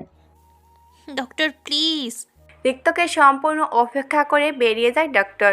রিক্ত কাঁদতে কাঁদতে বসে পড়ে। রিশাদকে নিজের কাছে রাখার তার শেষ প্রসেসটা কি তবে জ্বলে গেল? এই শোনো না, প্রতিদিন ভালোবাসার নতুন নতুন গল্প পেতে ও শুনতে চাইলে আমাদের আলোর ডায়েরি চ্যানেলটি সাবস্ক্রাইব করে পাশে থাকা বেল আইকনটি বাজিয়ে দিও, কেমন? রিশাদ, তোমার ওয়াইফের খেয়াল রেখো, শি ইজ প্রেগনেন্ট। ডাক্তারের কথায় চমকে উঠে রিক্ত। কিছুক্ষণ আগে তো তিনি বললেন সব সত্যি বলে দিবেন, কিন্তু এখন তো তিনি অন্য কথা বলছেন। প্রশ্নবোধক দৃষ্টিতে ডক্টরের দিকে তাকিয়ে আছে রিক্ত। ডক্টর চোখের ইশারায় রিক্তকে আশ্বস্ত করল। রিক্তকে নিয়ে বাড়ি ফিরল রিশাদ। চিন্তায় মাথা ঘোরাচ্ছে রিশাদের। কি করে এত বড় একটা ভুল করে বসলো সে? ঋত্যকে কষ্ট দিতে গিয়ে আরেকটা নতুন জীবনকে পৃথিবীতে আনতে যাচ্ছে সে, যার বাবা হিসেবে নিজেকে ভাবতেই পারছে না রিশাদ। রিশাদের নিজেকে সমাজের একটা নোংরা কীট মনে হচ্ছে। চাহিদার বশে করা একটা ভুল যে এতটা ভয়ানক হতে পারে তা আজ বুঝল রিশাদ। কি ঋতু সত্যি প্রেগনেন্ট? হ্যাঁ বস। ঋতুর সাথে আমাকে দেখা করতেই হবে, যে করেই হোক। রিশাদকে কিছুক্ষণের জন্য ঋতু থেকে আলাদা করতে হবে। ওকে বস। ফোন কেটে দিয়ে দিব্য ভাবতে থাকে কি করা যায়। হঠাৎ করে দিব্যর মাথায় একটা শয়তানি বুদ্ধি খেলে যায়। সুধাকে ফোন করে নিজের সমস্ত প্ল্যান বলে দিব্য। হঠাৎ করে আননোন নাম্বার থেকে কল আসে রিশাদের ফোনে। অপর পাশে থাকার লোকটা বলল গার্ডেনটায় দেখা করতে, কোনো ইম্পর্টেন্ট নিউজ দেওয়ার আছে। রিশাদ যদিও বিশ্বাস করেনি, তবে কে ফোন করেছে তা জানার জন্য এসেছে। রিশাদ বের হতে দিব্য চুপি চুপি রিক্তর কাছে যায়। দিব্যকে দেখেই মস্তিষ্কে রাগ চলে যায় রিক্তর, কিন্তু এর কারণটা অজানা তার। দিব্য এসে রিক্তকে জড়িয়ে ধরে। রিক্ত দিব্যর থেকে নিজেকে ছাড়ানোর চেষ্টা চালাচ্ছে। অবশেষে রিক্তকে ছাড়ল দিব্য। ঋতু প্লিজ, আমি জানি রিশাদ তোমাকে ছেড়ে দেবে। চলো না আমরা বিয়ে করে ফেলি। তুমি পাগল হয়ে গেছো দীপু, তোমার আমার বিয়ে কখনোই পসিবল না। তাছাড়া আমি রিশাদের বাচ্চার মা হতে চলেছি। আমার কোনো অসুবিধা নেই ঋতু, আমি তোমাকে তোমার সন্তান সহ আপন করে নেব। দীপু, তুমি কেন বুঝছো না? আমি ভালোবাসি রিশাদকে। ও, ছোটবেলার ভালোবাসাটা জেগে উঠেছে। তাহলে কিন্তু আমার সাথে এত নাটক করার কি দরকার ছিল? ভালোবাসার নামে প্রতি মুহূর্তে কেন কষ্ট দিলে আমায়? চোখ দিয়ে পানি করতে লাগলো রিত্তর। দিব্য আবার রিত্তকে জড়িয়ে ধরল। রিত্ত কি করবে বুঝে উঠতে পারছে না। দিব্যর কথা ভেবে তার নিজেরই কষ্ট হচ্ছে। কি যা তা বলছো সুধা? আমি ঠিকই বলছি সাহেব, ঋতু মেম সাহেবের ঘরে কোনো একটা ছেলে ঢুকছে। সুধা, আপনি সিসি ক্যামেরা চেক করেন স্যার। সুধার দিকে বিরক্তিকর দৃষ্টিতে তাকিয়ে ফোনের স্ক্রিনে চোখ সরালো রিশাদ। আর যা দেখলো তাতে সে সত্যি কেঁপে উঠল। রিত্ত দিব্যকে জড়িয়ে ধরে আছে। বেশ কিছুক্ষণ পর রিত্তকে ছেড়ে লুকিয়ে বেরিয়ে গেল দিব্য। রাগে শরীরের রক্ত টকবগে ফুটে উঠেছে রিশাদের। রিত্তকে খুন করতে ইচ্ছা করছে তার, কিন্তু কেন এমন হচ্ছে? তবে কি রিশাদও ভালোবেসে ফেলেছে রিত্তকে, নাকি শুধু নিজের সন্তানের খাতিরে? স্যার একটা কথা কই। বলো। না মানে স্যার, ছোট মুখে বড় কথা কইতেছি কিন্তু। যেটা কথা সেটা বলো, এত অপ্রাসঙ্গিকতা ভালো লাগে না আমার। আমার মন বলতেছে ঋত্য ম্যাম সাহেব গর্বের সন্তানটা আপনার না, ওই লোকটার। এর আগেও আমি ওরে দেখছি লুকায় বাড়িতে ঢুকতে, কিন্তু ঋত্য ম্যাম নিষেধ করছিল, তাই আপনারে বলবার বাড়ি নাই। কি ঋতু তোকে টাকা দেয় নাকি আমি দেই? এত বড় একটা কথা আর তুই আমাকে আজ বলছিস? সর সামনে থেকে। কিন্তু স্যার। সর বলছি। রিশাদ সোজা এসে রিত্তর মুখোমুখি দাঁড়ায়। ভয়ে কাঁপতে থাকে রিত্ত। কোনোভাবে দিব্যকে দেখে ফেলেনি তো রিশাদ। কাঁপছো কেন? কিছু না, এমনিতেই একটু অস্বস্তি হচ্ছে। কে এসেছিল? না না তো। তোত্তাচ্ছ কেন? এমনিতেই। আচ্ছা শোনো, নিজের খেয়াল রাখো, যাও রেস্ট নাও। রিশাদের কথায় আশ্বস্ত হয়ে রিত্ত শুয়ে পড়ল, কিন্তু ভয় প্রতি মুহূর্তে কুড়ে কুড়ে খাচ্ছে তাকে। ভয়ে হাত পা ঘেমে যাচ্ছে বারবার। রিশাদ চুপচাপ লক্ষ্য করছে রিত্তর গতিবিধি। সন্দেহটা ধীরে ধীরে গাঢ় হচ্ছে রিশাদের। ক্রমশ রাগে লাল হয়ে আসছে রিশাদের চোখজোড়া। রিত্ত কাঁপতে কাঁপতে ঘুমিয়ে পড়ে। প্ল্যান মতো সব হচ্ছে? জি বস। রিশাদ সন্দেহ করেছে তো যে ঋতুর গর্ভের সন্তান আমার? হ্যাঁ বস, এমনভাবে কানে বিষ ঢেলেছি যে কি বলবো। দেখবেন কালকেই ঋত্য ম্যাডাম বাড়ি থেকে বের করে দেবে। তুমি তোমার কাজের টাকা পেয়ে যাবে। আর হ্যাঁ, রিশাদের উপর ভালো মতো নজর রাখবে। ওকে বস। ফোন কেটে দিয়ে বিছনায় বসে পড়ে দিব্য। রিত্তকে পাওয়ার জন্য কতটা নিচে নেমে গেছে সে। ভাবতে চোখ জোড়া অশ্রুসিদ্ধ হয়ে আসে দিব্যর, কিন্তু কিছু করার নেই। রিত্ত তার এডিকশন। রিত্তকে ছেড়ে বেঁচে থাকাটা তার পক্ষে কোনোভাবেই সম্ভব না। চোখ বন্ধ করতে নিজেকে অন্ধকারে বিলিয়ে যেতে দেখল। গভীর একটা অন্ধকার জগতে নিমিষে বিলীন হয়ে গেল সে। রিশাদ বলে চিৎকার করে দুঃস্বপ্নের ঘুম ভেঙে যায় রিত্তর। রিশাদ পাশেই ঘুমিয়েছিল। রিত্তকে ভয় পেয়ে উঠে দেখে পাশে থাকা গ্লাস থেকে পানি খাওয়ায়। রিত্ত ঢকঢক করে সম্পূর্ণ গ্লাসের পানিটুকু খেয়ে নিল। রিত্তর এভাবে ভয় পাওয়া দেখে চিন্তায় বাসা বাঁধল রিশাদের মনে। কিন্তু রিত্তর প্রতি কোনো অনুভূতিকে মনে পাত্তা দেয় না রিশাদ। এইভাবে এই অনুভূতিকেও পাত্তা দিল না। কিন্তু মন তো কথা শোনে না। বেহা মনটা বারবার রিত্তর চিন্তাতেই বিকুল হয়ে আছে। মিস্টার বিধান মাহমুদ, এই ডিলটা আপনার কোম্পানির জন্য অনেক লাভজনক। আপনি কেন ডিলটা করতে রাজি না? আমার হয়তো লাভ হবে, কিন্তু ওই কোম্পানিটা বিপদে পড়ে লস ডিলটা করতে রাজি হয়েছে। আমাদের একটা ভুল ওই কোম্পানির জন্য সর্বনাশ বয়ে আনতে পারে। বিজনেসে এসব দেখা হয় না স্যার। বিজনেস মানে শুধু টাকা। পিএ সাহেব, টাকার লোভ অনেক আগেই মরে গেছে। লাখ লাখ টাকা দিয়ে ভালোবাসার স্ত্রীকে বাঁচাতে পারিনি। কি করব আমি এই টাকা দিয়ে? সরি স্যার, আমি বুঝতে পারিনি। আপনার খারাপ লাগবে। আরে না, ঠিক আছে, আপনি এখন আসতে পারেন। বিধান মাহমুদ চোখ বন্ধ করে চেয়ারে হেলান দিয়ে আছেন। মনটা বড্ড কু ডাকছে তার। বারবার মনে হচ্ছে খারাপ কিছু একটা হতে চলেছে। মনকে বারবার মিথ্যা প্রমাণ করতে উঠে পড়ে লেগেছেন তিনি, কিন্তু মন তো তার শুনছে না। অবশেষে বিধান মাহমুদ সিদ্ধান্ত নিলেন আজ হসপিটালে গিয়ে বন্ধু রাহাতের সাথে দেখা করে আসবেন। রিত্ত, উঠো, খেয়ে নাও। আমার ভালো লাগছে না স্যার, আমি খাবো না। একটা কথা বলি? বলুন। আমি কি এতটাই খারাপ? কেন স্যার? একবারে বলতে পারতে তুমি দিব্যকে ভালোবাসো, আমি চলে যেতাম তোমাদের মাঝ থেকে। প্রতিশোধের নেশা তো কেটেছিল আমার। কি দরকার ছিল এসব করার? টাকার দরকার ছিল? কি বলছেন এসব? নাটক করো না ঋতু, আমি জানি তোমার গর্বের সন্তান দিব্যর। স্যার! চিৎকার করো না, সত্যি এটাই। জানো ঋতু, আমি প্রচণ্ড কষ্ট পেয়েছিলাম, প্রচণ্ড। ধীরে ধীরে ভালোবাসতে শুরু করেছিলাম কিনা, কিন্তু ভালোবাসার যে প্রতিদান তুমি দিলে। স্যার বিশ্বাস করুন, দিব্য আর আমার মধ্যে কোনো সম্পর্ক নেই। তাহলে কেন এসেছিল দিব্য? কেন লুকিয়ে দেখা করেছে তোমার সাথে? কেন জড়িয়ে ধরেছিল তোমাকে? বলো। স্যার, আপনি ভুল ভাবছেন। সেই দিন যা হয়েছিল। প্লিজ ঋতু, শাক দিয়ে মাছ দেখা যায় না। আমার কথাটা। ঋত্য কিছু বলার আগে গাড়ি থেকে বেরিয়ে আসে রিশাদ। ঋত্য আতঙ্কিত দৃষ্টিতে তাকিয়ে আছে রিশাদের চাওয়ার দিকে। মিস্টার রিশাদের মারাত্মক অ্যাক্সিডেন্ট হয়েছে।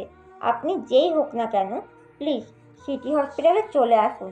অপর পাশ থেকে সংবাদ পাওয়া মাত্র হাত থেকে ফোন কেড়ে নিল ঋত্যর। হাত পা কেঁপে কেঁপে উঠছে। ঋত্যর সব ফেলে উঠে ছুটল হসপিটালের দিকে।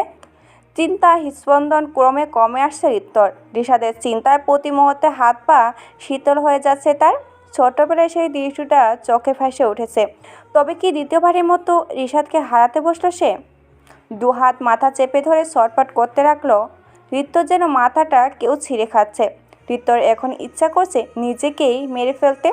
ছোটবেলার ফুলটা তার ছিল, আজও ফুলটা তারই।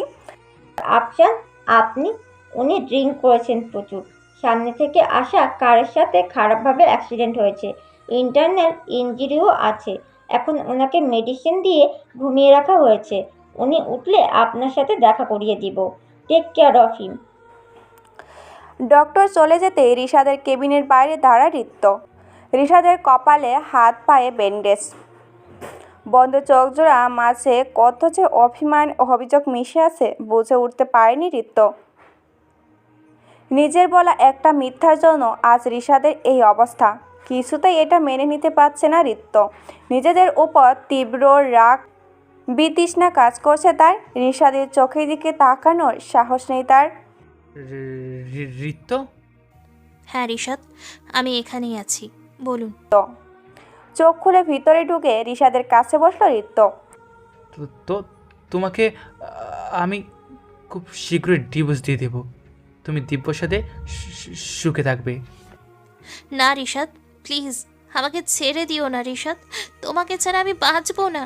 এতদিন তো ছিলে বেঁচে, এই রিশাদ আর কোনোদিনও তোমার জীবনে আসবে না।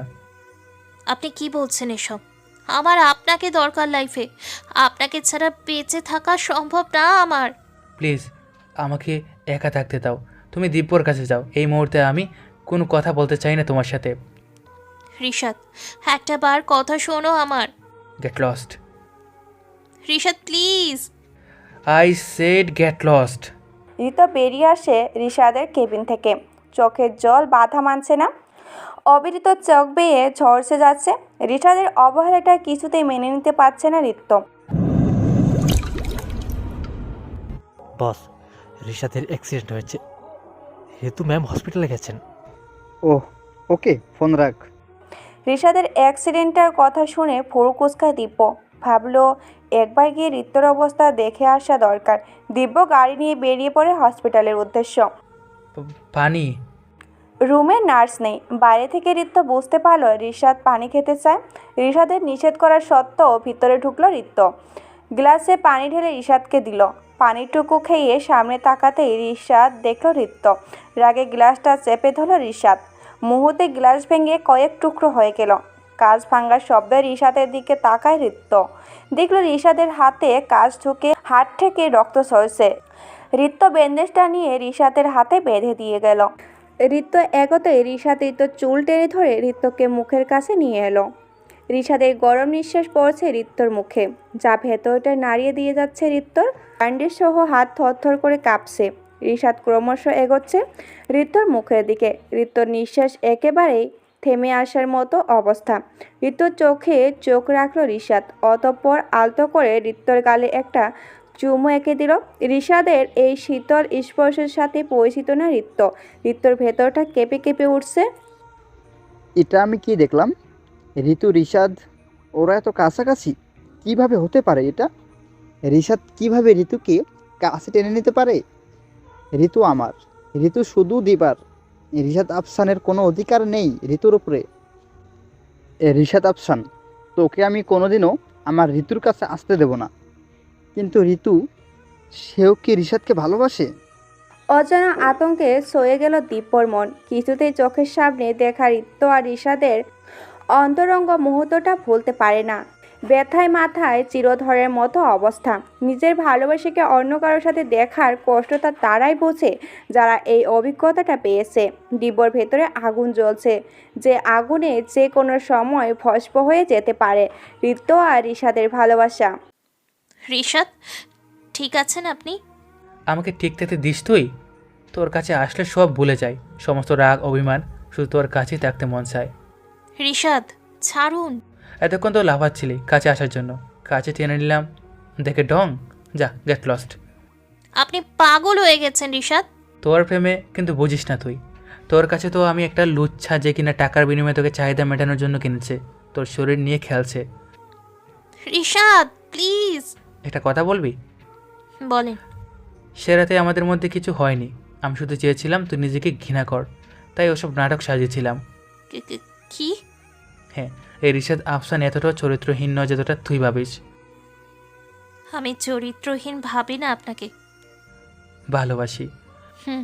বাসি না, এটাই শুধু তোর নাটক। কথাটুকু বলে জ্ঞান হারিয়ে পড়ে যায় রিশাদ। ঋত্য ডাক্তারকে ডাকে। ডক্টর জানান ওনার অতিরিক্ত প্রেশার একদমই নেওয়া যাবে না।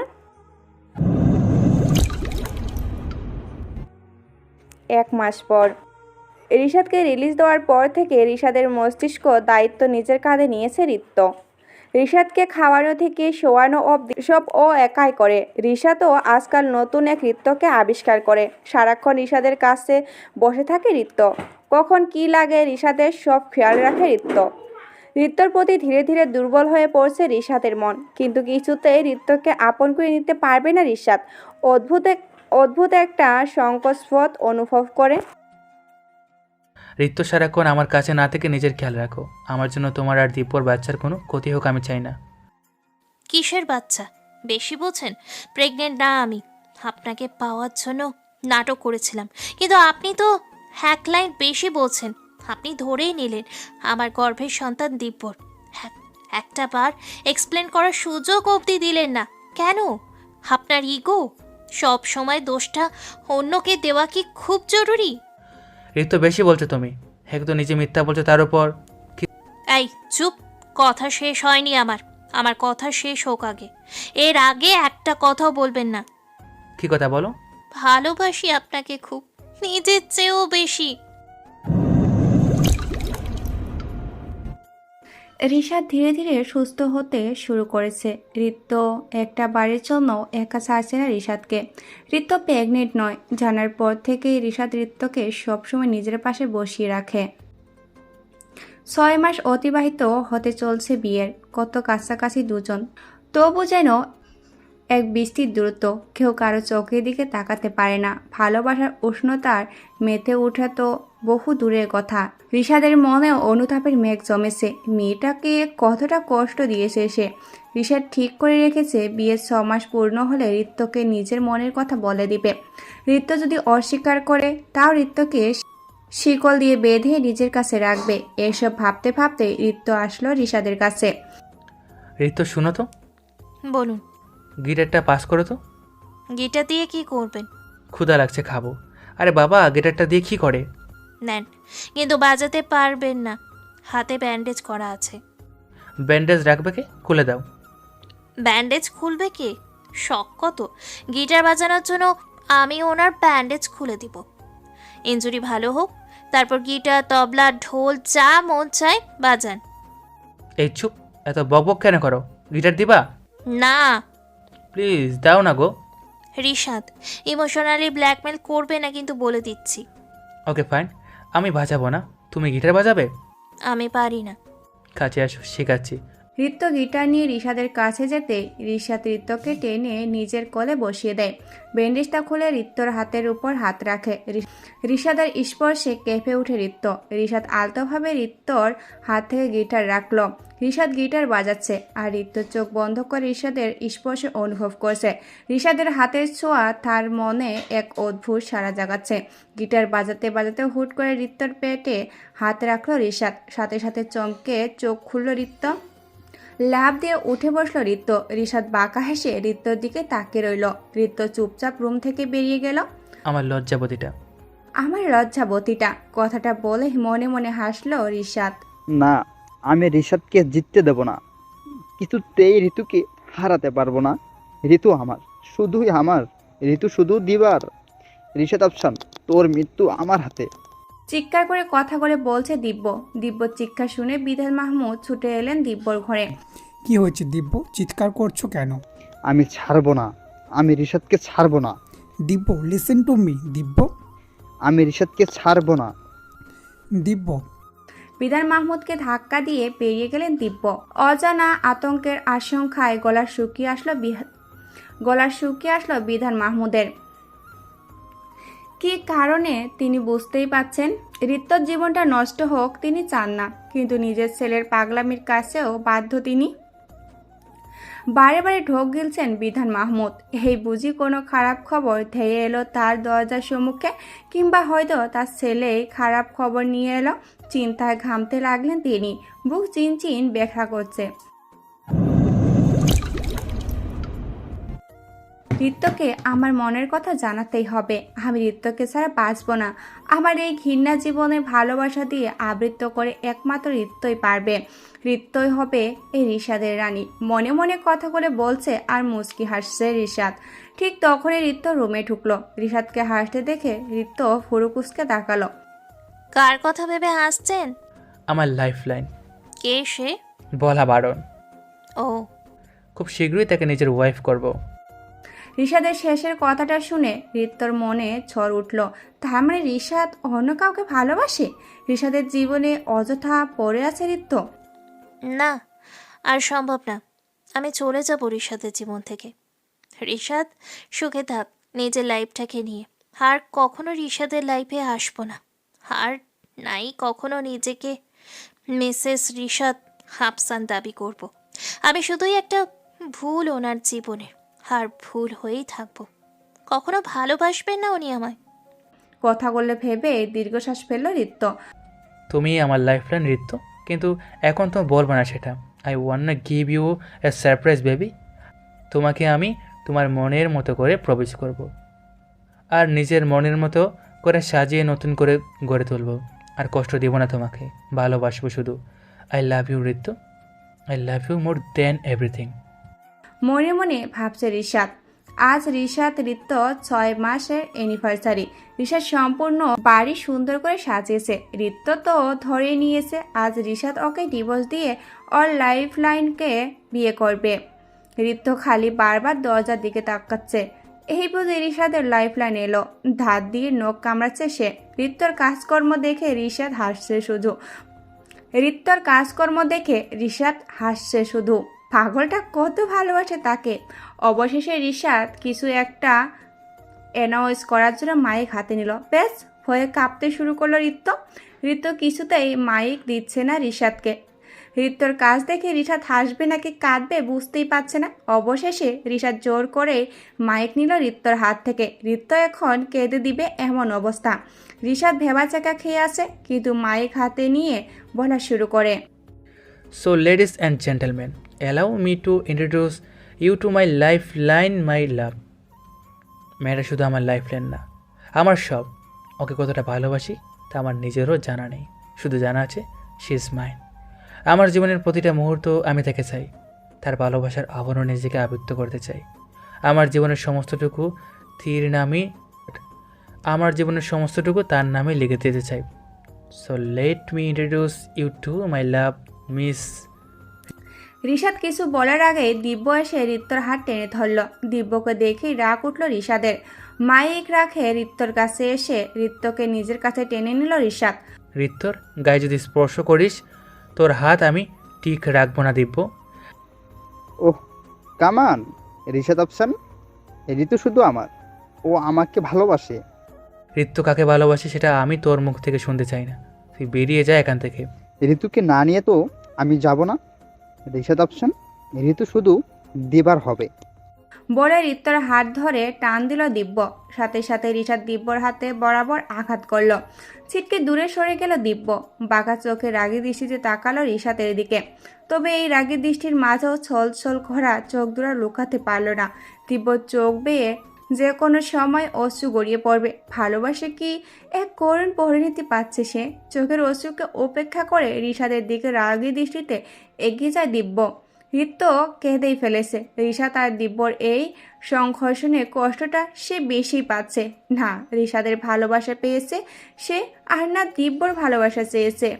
নিয়তি এমন এক মোড়ে এনে ফেলেছে ঋত্যকে যেখানে সে ভালোবাসার জন্য হাঁটতে মরছে, কিন্তু ভালোবাসা তাকে ধরতে দিচ্ছে না। অথচ মোড়ের ঠিক অপর প্রান্তে যে তাকে ভালোবাসা নিয়ে সংঘর্ষ হচ্ছে তাও অজানা তার। সে তো জানে না রিশাদের লাইফ লাইন, আর কেউ নয়, সে নিজেই। মাথা চক্কর দিয়ে উঠছে ঋত্যর, চোখ ঝাপসা হয়ে আসছে। সামনে দেখা দৃশ্যগুলো ধীরে ধীরে ধোঁয়াশায় মিশে যাচ্ছে। ধীরে ধীরে চোখটা বুঝে আসলো ঋত্যর। এই শোনো না, প্রতিদিন ভালোবাসার নতুন নতুন গল্প পেতে ও শুনতে চাইলে আমাদের আলোর ডায়েরি চ্যানেলটি সাবস্ক্রাইব করে পাশে থাকা বেল আইকনটি বাজিয়ে দিও, কেমন? নীরব দৃষ্টিতে তাকিয়ে আছে ঋত্য। ফুলরের রক্ত ভেসে যাচ্ছে।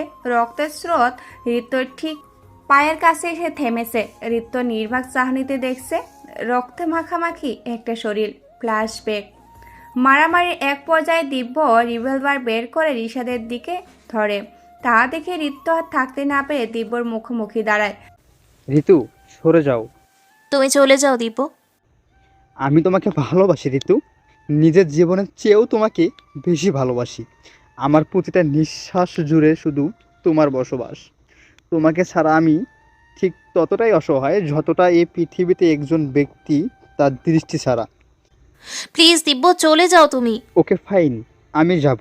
আমার লাস্ট একটা কোশ্চেনের উত্তর দাও। বলো। তুমি আমাকে কি একটু ভালোবাসতে পারোনি? একটু মায়া হয়নি আমার জন্য? আমি রিশাদকে ভালোবাসি। মাথা নিচু করে কথাটা বলতেই গুলির তীব্র শব্দ পেল। মাথা তুলে তাকাতেই ঋত্য দেখল দিব্যর রক্তাক্ত দেহটা নিচে পড়ে আছে। ঠিক মাথা বড়ে বড়েই নিজেকে গুলি করে দিয়েছে দিব্য। দিব্যর লাশ দেখে কয়েক মিনিট দূরে সরে গেল ঋত্য। আগের নিয়ে আধার মস্তিষ্ক অচল হয়ে পড়ল। কিছুক্ষণের জন্য ঋত্য রবটের নেই দাঁড়িয়ে শুধু দেখছে। সমস্ত বাড়িতে আতঙ্ক বিরাজ করে আছে। রিশাদ পুলিশকে ফোন করলো। অতঃপর ঋত্যর পাশে এসে দাঁড়ালো। ঋত্য লিসেন টু মি। ঋত্য কথাটা শুনো আমার। ঋত্য। ও ও আ- আ- আমার জন্য সুসাইড করেছে। আমি তাই ওর মৃত্যুর জন্য আমি দায়ী রিশাদ, আমি দায়ী। ঋতু শান্ত হও তুমি, পুলিশ আসছে, ওনারা ডেড বডি নিয়ে যাবে, তোমার কোনো দোষ নেই। সব দোষ আমার, আমি একটা খুনি। আমি তোমাকেও মেরে ফেলতে চেয়েছিলাম। এখন দিব্যকে। চুপ, একদম চুপ, কি পাগলামি করছিস তুই? চুপ, একদম চুপ, কি পাগলামি শুরু করছিস? Enough is enough. রিশাদ ঋত্যকে টানতে টানতে স্টেশনের দিকে নিয়ে আসে। সামনে কাজী সাহেব বসে আছে। রিশাদ কবুল বলে ফেলেছে। ঋত্য ববার মতো বসে আছে, অবধি বের করছে না। রিশাদের এখন মন চাচ্ছে মেয়েটাকে টেনে দুটা থাপ্পড় লাগাতে। ঋত্য, কবুল বলো। ঋত্য, কবুল, কবুল, কবুল। ঋত্য কবুল বলতে রিশাদ সবাইকে বিদায় জানিয়ে ঋত্যকে কোলে তুলে নিয়ে ঘরে ঢুকালো। অন্ধকার ঘরে ডিম লাইটের মৃদু আভা। বিছনায় চিন্তিত ভাঁজ পড়া কপালে বসে আছে ঋত্য। রিশাদের বিরক্ত লাগছে ঋত্যর এই চিন্তিত মুখ, কিন্তু কিছুক্ষণ আগের ঘটনাটা এত সহজে ভোলা সম্ভব নয় মেয়েটার পক্ষে। রিশাদ ঋত্যর কোলে মাথা রেখে শুয়ে পড়ে। মাথা ব্যথা করছে, চুলগুলো টেনে দাও তো ঋতু। রিশাদের কথায় ধ্যান ভাঙে ঋত্যর। আলতো করে রিশাদ চুল টানতে শুরু করলে ঋত্য এত আস্তে চুল টানা দেখে রিশাদ বলল, থাক, যে চুল টানতেছে মাথার সব চুল ছিঁড়ে পড়ে যাবে। রিশাদের কথা শুনে রেগে গেল ঋত্য। বেশ জোর সহকারে রিশাদের চুল টান দেয় ঋত্য। রিশাদ আহ বলে চিৎকার দিয়ে উঠে। ঋত্য মুখ টিপে হাসছে। রিশাদ ঋত্যর হাত ধরে টান দিল। রিশাদের বুকে এসে পড়ল ঋত্য। রিশাদ ঋত্যর সামনে পড়ে থাকা চুলগুলো কানের কাছে গুজিয়ে দিল।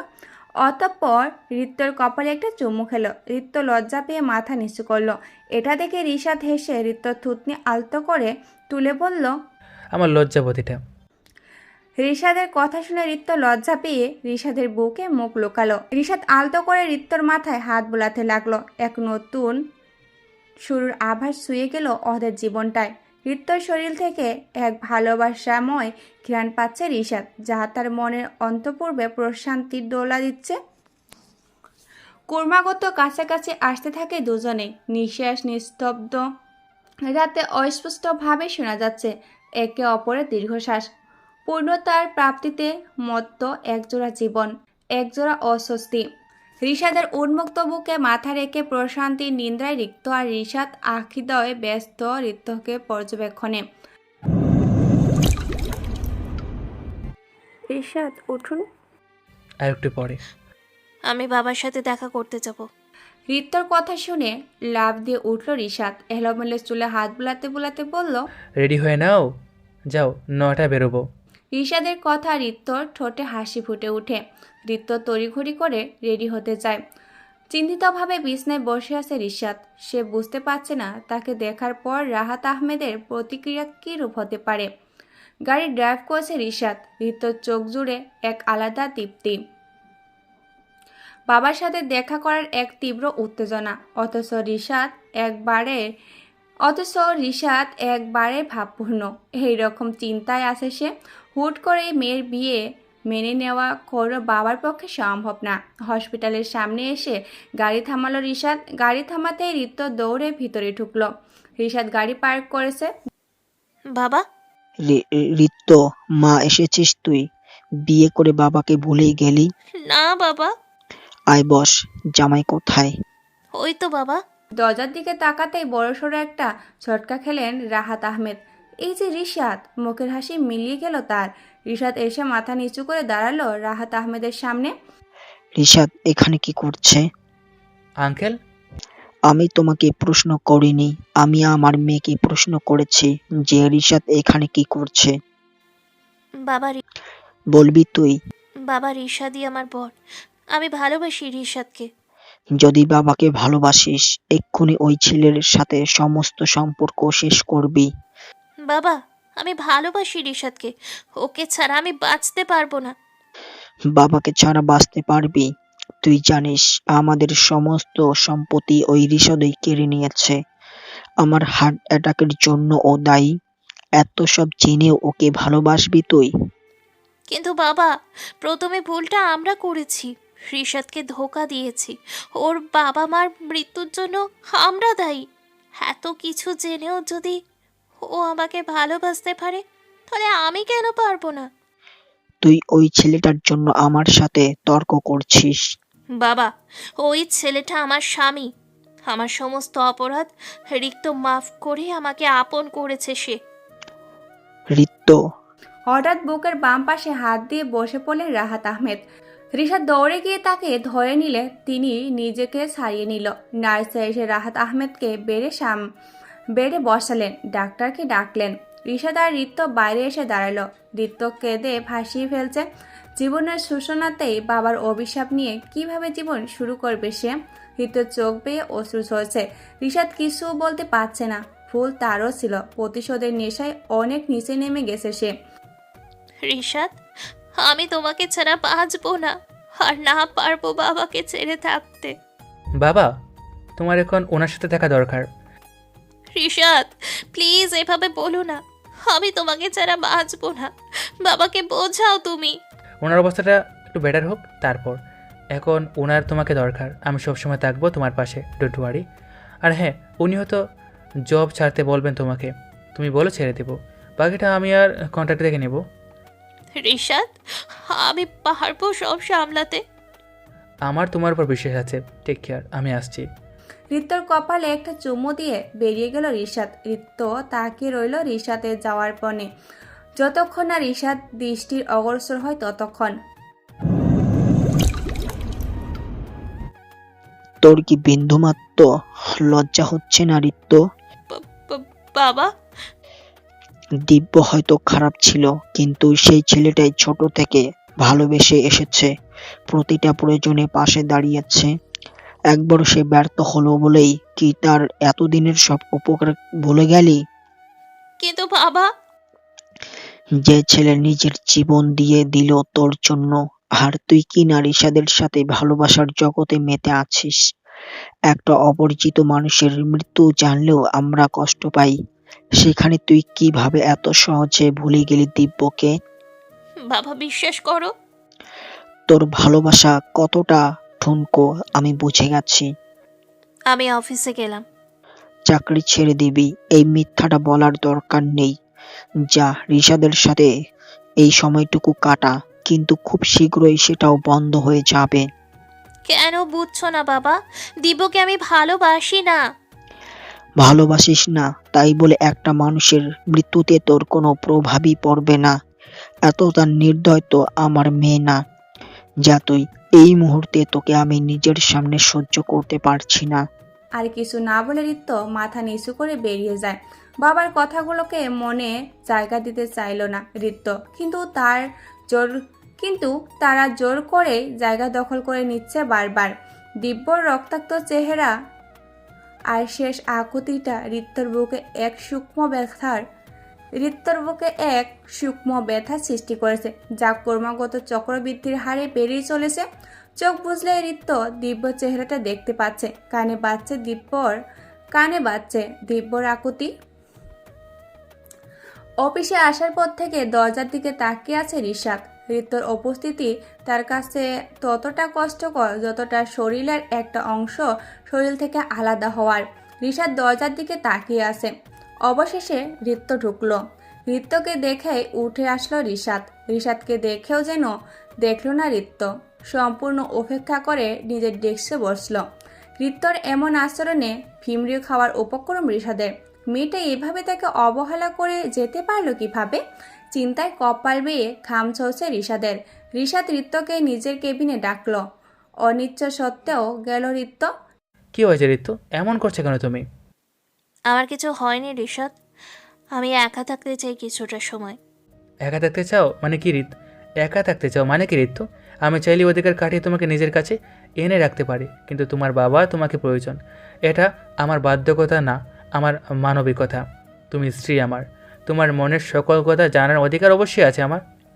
রিশাদ, প্লিজ আমাকে একটু সময় দাও নিজেকে ঠিক করার। তুমি কবে বলছিলে ঋতু? আমি বরাবরই ভুল ছিলাম রিশাদ, দিব্যকে ভালোবাসা আমার ভুল ছিল, ওকে ভুলে তোমাকে বিয়ে করাটা আমার ভুল ছিল, দিব্যকে মৃত্যু দিকে ঠেলে দেওয়া আমার ভুল ছিল, আমার সব ভুলে তোমার প্রেমে মত্ত হওয়াটাও আমার ভুল ছিল, ন্যূনতম মানবিকতা নেই আমার মাঝে। এসব কেন বলছো ঋত্য? কি হয়েছে তোমার? ঋত্য আর কিছু না বলে রেজিগনেশন লেটারটা রিশাদের হাতে ধরিয়ে দিল। অফিসে এসে আগে এটাই করেছে ঋত্য। ঋত্য, ইউ হ্যাভ গন ম্যাড। তুমি এমনটা করতে পারো না। আমি ভালোবাসি তোমায়। এতটা ঠুনকো কি করে হতে পারে তোমার ভালোবাসা? হ্যাঁ, আমার ভালোবাসা ঠুনকো। আমি কাউকে ভালোবাসার যোগ্য না, আমি শুধু ঘৃণার যোগ্য। কারোর ভালোবাসা পাওয়ার যোগ্যতা আমার নেই। আমাকে ভালোবেসে থাকলে প্লিজ সাইন করে দিও লেটারটাতে। ওহ, ভালো কথা শুনবে না। Okay fine, Mrs Ritya Rishad আফসান, আপনার 1 ইয়ার কন্ট্রাক্ট শেষ হওয়ার আগে আপনি অফিস থেকে রিজাইন করতে পারবেন না। Rishad! Call me sir. Sir, please try to understand. অবশ্যই আমি বুঝবো। আপনি কন্ট্রাক্ট অনুযায়ী যদি 10 লাখ টাকা একদিনে পে করতে পারেন, ইউ উইল বি ফ্রি। জোর করে অফিসে আটকে রাখতে পারবেন, কিন্তু ভালোবাসা কখনোই পাবেন না। এটা অফিস মিসেস ঋত্য, আপনি ভুলে যাচ্ছেন আপনার আর আমার সম্পর্ক শুধু বস এমপ্লয়ার। Okay sir. মাথা নিচু করে নিজের ডেস্কে এসে বসল। রিশাদের থেকে নিজেকে দূরে রাখতে চেয়েছিল ঋত্য, যাতে রিশাদকে ভুলতে পারে, কিন্তু সেটা বোধহয় আর হবে না। ঋত্য বুঝতে পারছে না কি হচ্ছে তার সাথে। দিব্যকে কি সে আদৌ ভালোবেসেছিল, আর রিশাদকে কি সে আদৌ ভালোবাসে? মনের সাথে এক প্রকার দ্বিধা করছে ঋত্য। তবে এই দ্বন্দ্বে জয় যারই হোক, পরাজয়টা একান্তই তার। মিসেস ঋত্য, রিশাদ স্যার ডাকছে আপনাকে। কেন আসি ভাইয়া? যান, শুনে আসুন। এক প্রকার বিরক্ত নিয়ে আবার রিশাদের কেবিনে ঢুকলো ঋত্য। ঢুকতেই যা দেখে তার জন্য কিছুতেই প্রস্তুত ছিল না সে। রিশাদ ড্রিঙ্কস করছে, একদম মাতাল অবস্থা। ঋত্য চলে যেতে নিচ্ছিল, কিন্তু রিশাদ ঋত্যকে টেনে নিজের কোলে বসালো। রিশাদের কোল থেকে ওঠার জন্য চটপট করতে লাগলো ঋত্য, কিন্তু রিশাদের সাথে পেরে উঠল না। রিশাদ পাগলামি করছে, কখনো ঋত্যর গালে চুমু খাচ্ছে, কখনো ঋত্যর চুলে। ঋত্য পড়েছে আরেক ঝামেলায়। রিশাদের কাছে সেও থাকতে চায়, কিন্তু বাবার কথা মনে হতেই হাড় শক্ত হয়ে আসে ঋত্যর। জোরে সরে রিশাদকে ধাক্কা দিয়ে উঠে বসে সে ঋত্য কেবিন থেকে বেরোতে যাবে, তার আগেই রিশাদ ঋত্যকে দেওয়ালের সাথে চেপে ধরে। রিশাদকে নিজের 2 বাহুর মাঝে বন্দি করে নেয়। রিশাদের মুখ থেকে অ্যালকোহলের বিশ্রী গন্ধ গা গুলিয়ে আসছে ঋত্যর। রিশাদ নেশা ভরা দৃষ্টিতে তাকিয়ে আছে ঋত্যর দিকে। ঋত্যর গলার তিলটায় রিশাদের তীক্ষ্ণ দৃষ্টি। ঋত্য রেগে রিশাদকে ধাক্কাতে লাগলো। তাল সামলাতে না পেরে রিশাদ ফ্লোরে পড়ে যেতে ধরলো। বাঁচার জন্য ঋত্যকেও টেনে ধরলো রিশাদ। ব্যাস, রিশাদ পড়লো ফ্লোরে, আর ঋত্য রিশাদের বুকে। রিশাদের হৃদয়স্পন্দ কানে আসতে ঋত্যর গলা শুকিয়ে আসলো। মনের ভিতরটা শূন্য লাগতে শুরু করলো। চোখ বন্ধ করে রিশাদের হৃদয়স্পন্দ অনুভব করতে লাগলো সে, কিন্তু চোখ জোড়া বন্ধ করতেই ভেসে উঠল দিব্যর রক্তাক্ত লাশ আর বাবার কথাগুলো। রিশাদকে ধাক্কা দিয়ে ফেলে উঠে দাঁড়ালো ঋত্য। দৌড়ে রিশাদের কেবিন থেকে বেরিয়ে এলো ঋত্য। ঋত্যর কান্না পাচ্ছে না, সে পাচ্ছে রিশাদকে ভালোবাসতে, না পাচ্ছে ভুলতে। এক গোলক ধাঁধায় আবদ্ধ হয়ে পড়ে সে। এটা তুই কি করছিস না রাহাত? ঋতু ভালোবাসে রাশেদকে। আমি আমার ছেলেকে হারিয়েছি, তার মানে এই না যে ওর জন্য ওরা দায়ী। দোষটা দিব্যর ছিল। আমার সিদ্ধান্তই শেষ সিদ্ধান্ত। আমি কিছুতে রিশাদকে ঋত্যর ধারে কাছে ঘেঁষতে দেব না। রিশাদ আমার এত খারাপ অবস্থা করেছে, তাও তুই বলছিস ওকে মাফ করতে? দেখ রাহাত, ভালোবাসা কখনো আলাদা করা যায় না। ওরা হয়তো দূরে আছে, কিন্তু ওদের ভালোবাসা বিন্দু মাত্র কমবে না। কষ্ট পাবে দুজনে, কিন্তু ভালোবাসা ভুলবে না। ঋত্যকে আমি রিশাদের থেকে আলাদা করবই, যাই হয়ে যাক না কেন। ঋত্য কখনো রিশাদের হতে পারে না। ঋত্য আমার মেয়ে, আমার শত্রুর সাথে ওকে আমি মেনে নিতে পারবো না। শত্রুতার এই মন গড়া খেলায় একটা জীবন নষ্ট হয়েছে, তুই আরেক জোড়া জীবন নষ্ট করতে চাইছিস? বিধান, তুই এত সহজে রিশাদকে মাফ করে কিভাবে দিলি? ও বুঝেছি, সম্পত্তি তো তুই হারাসনি, হারিয়েছি আমি, তাই আমার কষ্ট তুই বুঝবি না। টাকা সম্পত্তি কখনোই তোকে সুখ দিতে পারবে না রাহাত। খুব শীঘ্রই আমি সমস্ত সম্পত্তি এতিমখানায় দান করে আল্লাহর ইবাদতে ডুবতে যাচ্ছি। তুই বেশি বলছিস বিধান। টাকা থাকলে সব হয়। আজ টাকা আছে বলেই তুই এসব বলতে পারছিস। রাহাত আহমেদের সাথে আর কথা না বাড়িয়ে ফোন কেটে দিল বিধান মাহমুদ। অতঃপর দেওয়ালে ঝুলে থাকা দিব্য ছবির দিকে তাকিয়ে দীর্ঘশ্বাস ফেললেন। 1 মাস পেরিয়ে গেছে।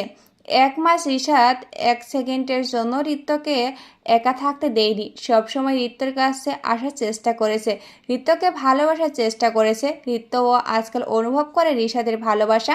তবে দিব্য নামক সংশয়টা যে তার মন থেকে কিছুতেই যাচ্ছে না। রিশাদের ডাক পড়তেই মুচকি হাসল রিত্য। রিশাদের কাজেই হলো কেবিনে ঢুকে রিত্যকে ডাকা। রিত্য কেবিনে ঢুকতেই চমকে উঠল। রিশাদ তার প্রিয় বিরিয়ানি প্লেটে সাজিয়ে বসে আছে। তার মানে রিশাদ এখনও তার ছোটবেলার পছন্দগুলো মনে রেখেছে।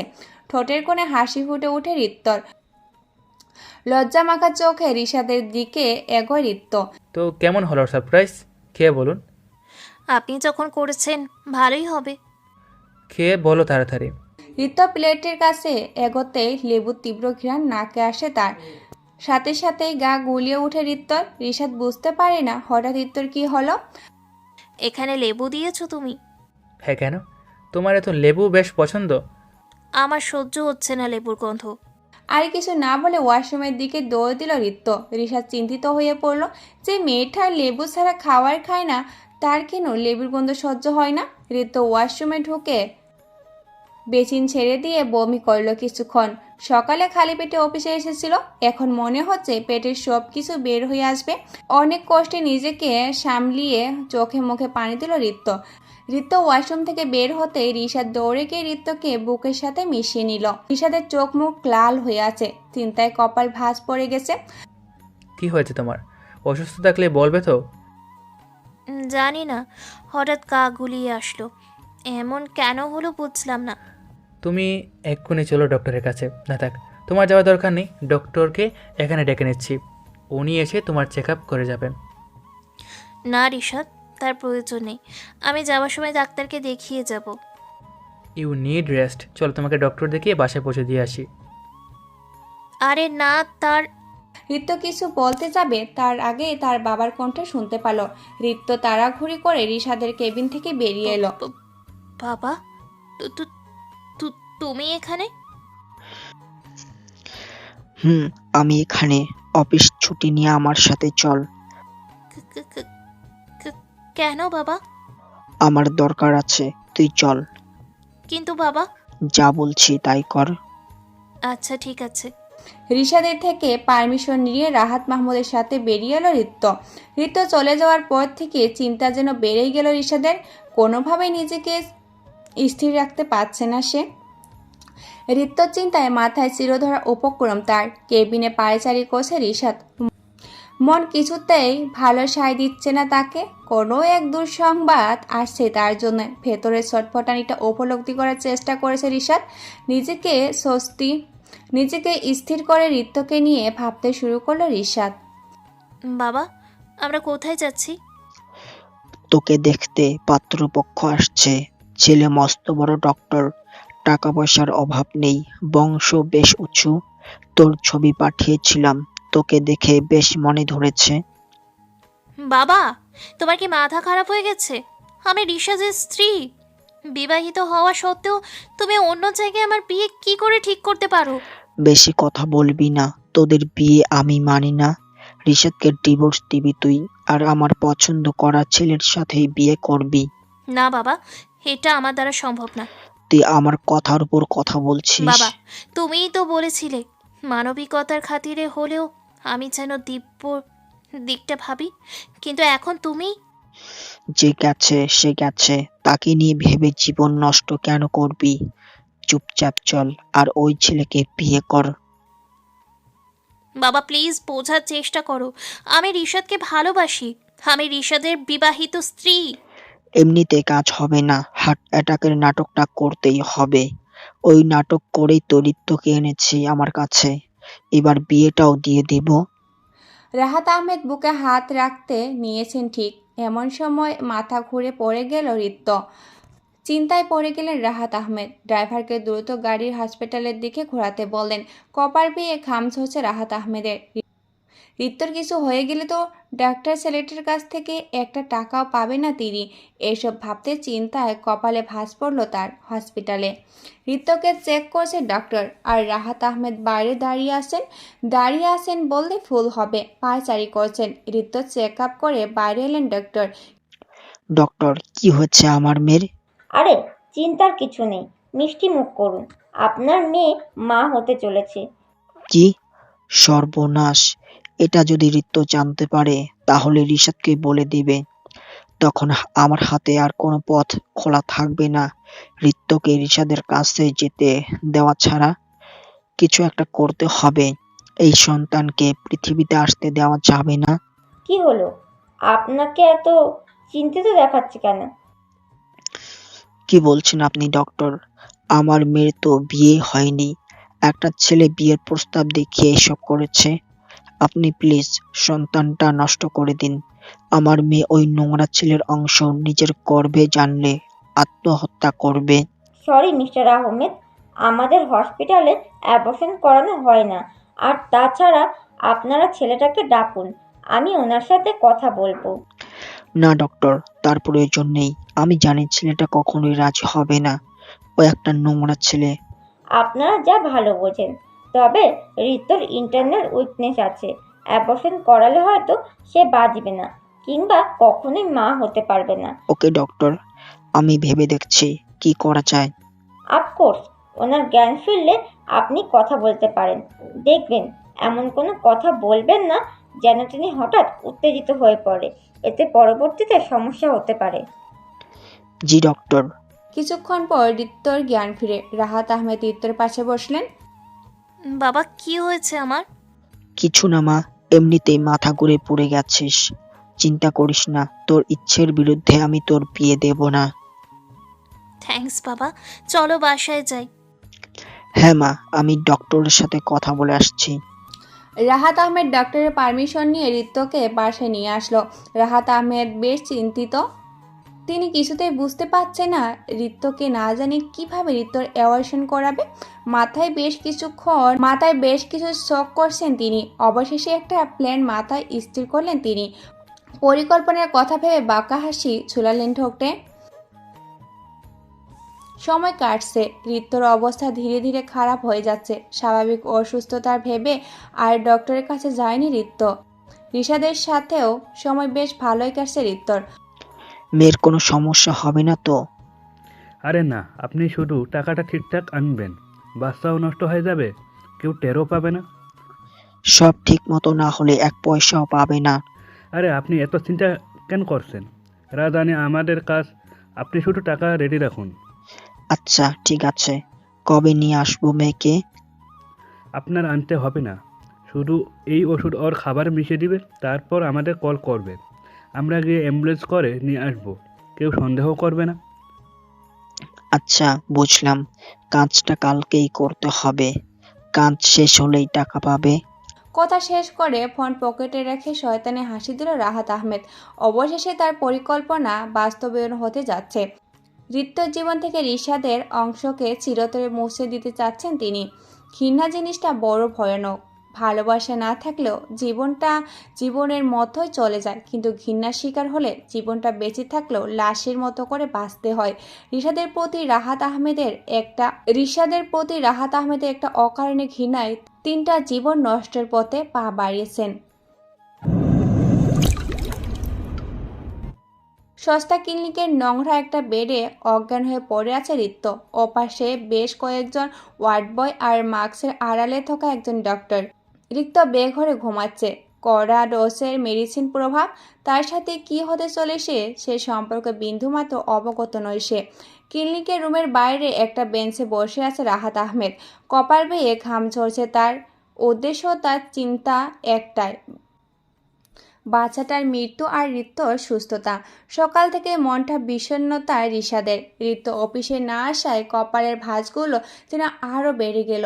এক অজানা আতঙ্কে ক্রমশ গ্রাস করছে এক অজানা আতঙ্ক ক্রমশ গ্রাস করে চলেছে তাকে। রিশাদ কিছুতেই নিজেকে এই আতঙ্কর বেড়াজাল থেকে বের করতে পারছে না। নিজেকে স্থির করে অফিস থেকে বের হলো রিশাদ। রিত্তর বাড়িতে এসে দাঁড়ালো রিশাদের গাড়ি থেকে নেমে রিশাদ, হ্যালো দীপ, একটা হেল্প কর। একটা নাম্বার সেন্ড করছি, নাম্বারটা ট্র্যাক করে লোকেশন জানা ইমিডিয়েটলি।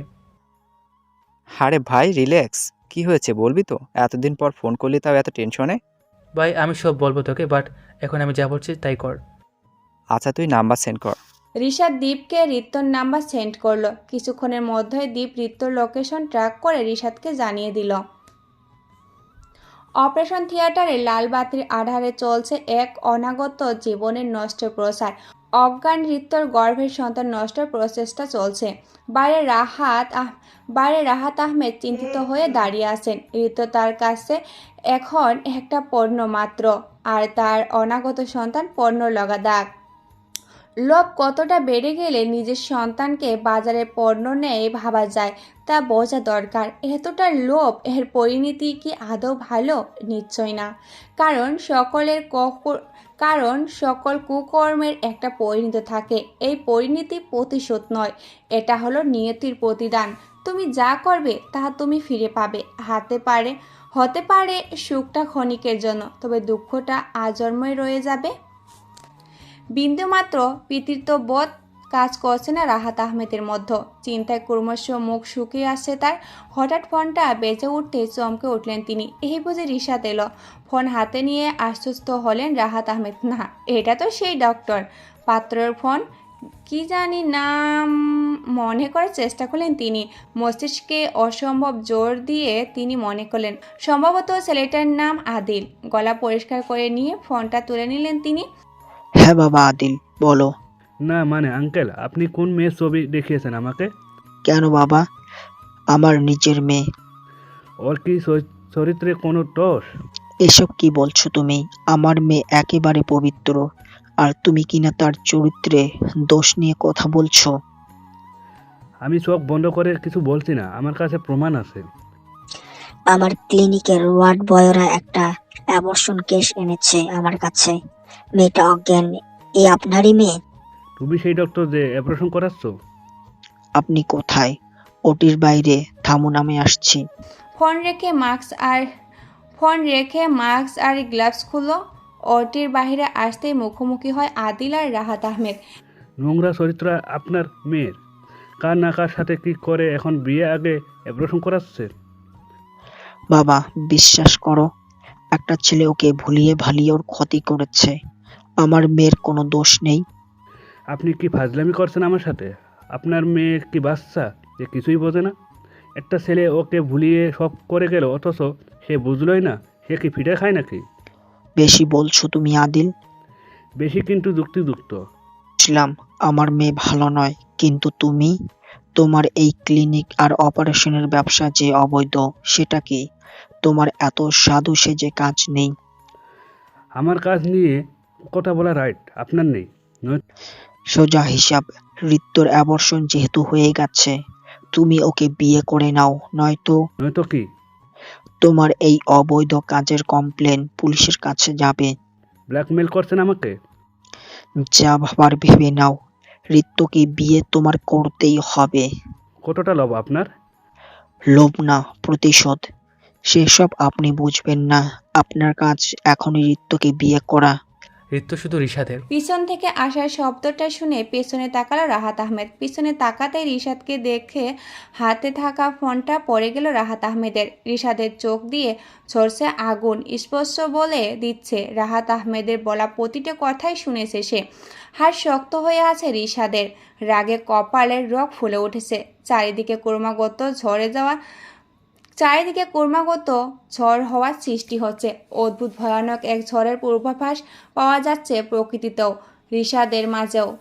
আপনার সমস্ত ভুল মাফ করেছিলাম রাহাত আহমেদ, কিন্তু আমার অনাগত সন্তানের জীবন নষ্ট করে যে অপরাধ আপনি করেছেন তার কোনো ক্ষমা হয় না। ঋত্য কোথায়? রিশাদ? আমি বলেছি ঋত্য কোথায়? আমার প্রশ্নের উত্তর দিন। এর বাইরে একটা এক্সট্রা কথাও না। ঋত্য কোথায়?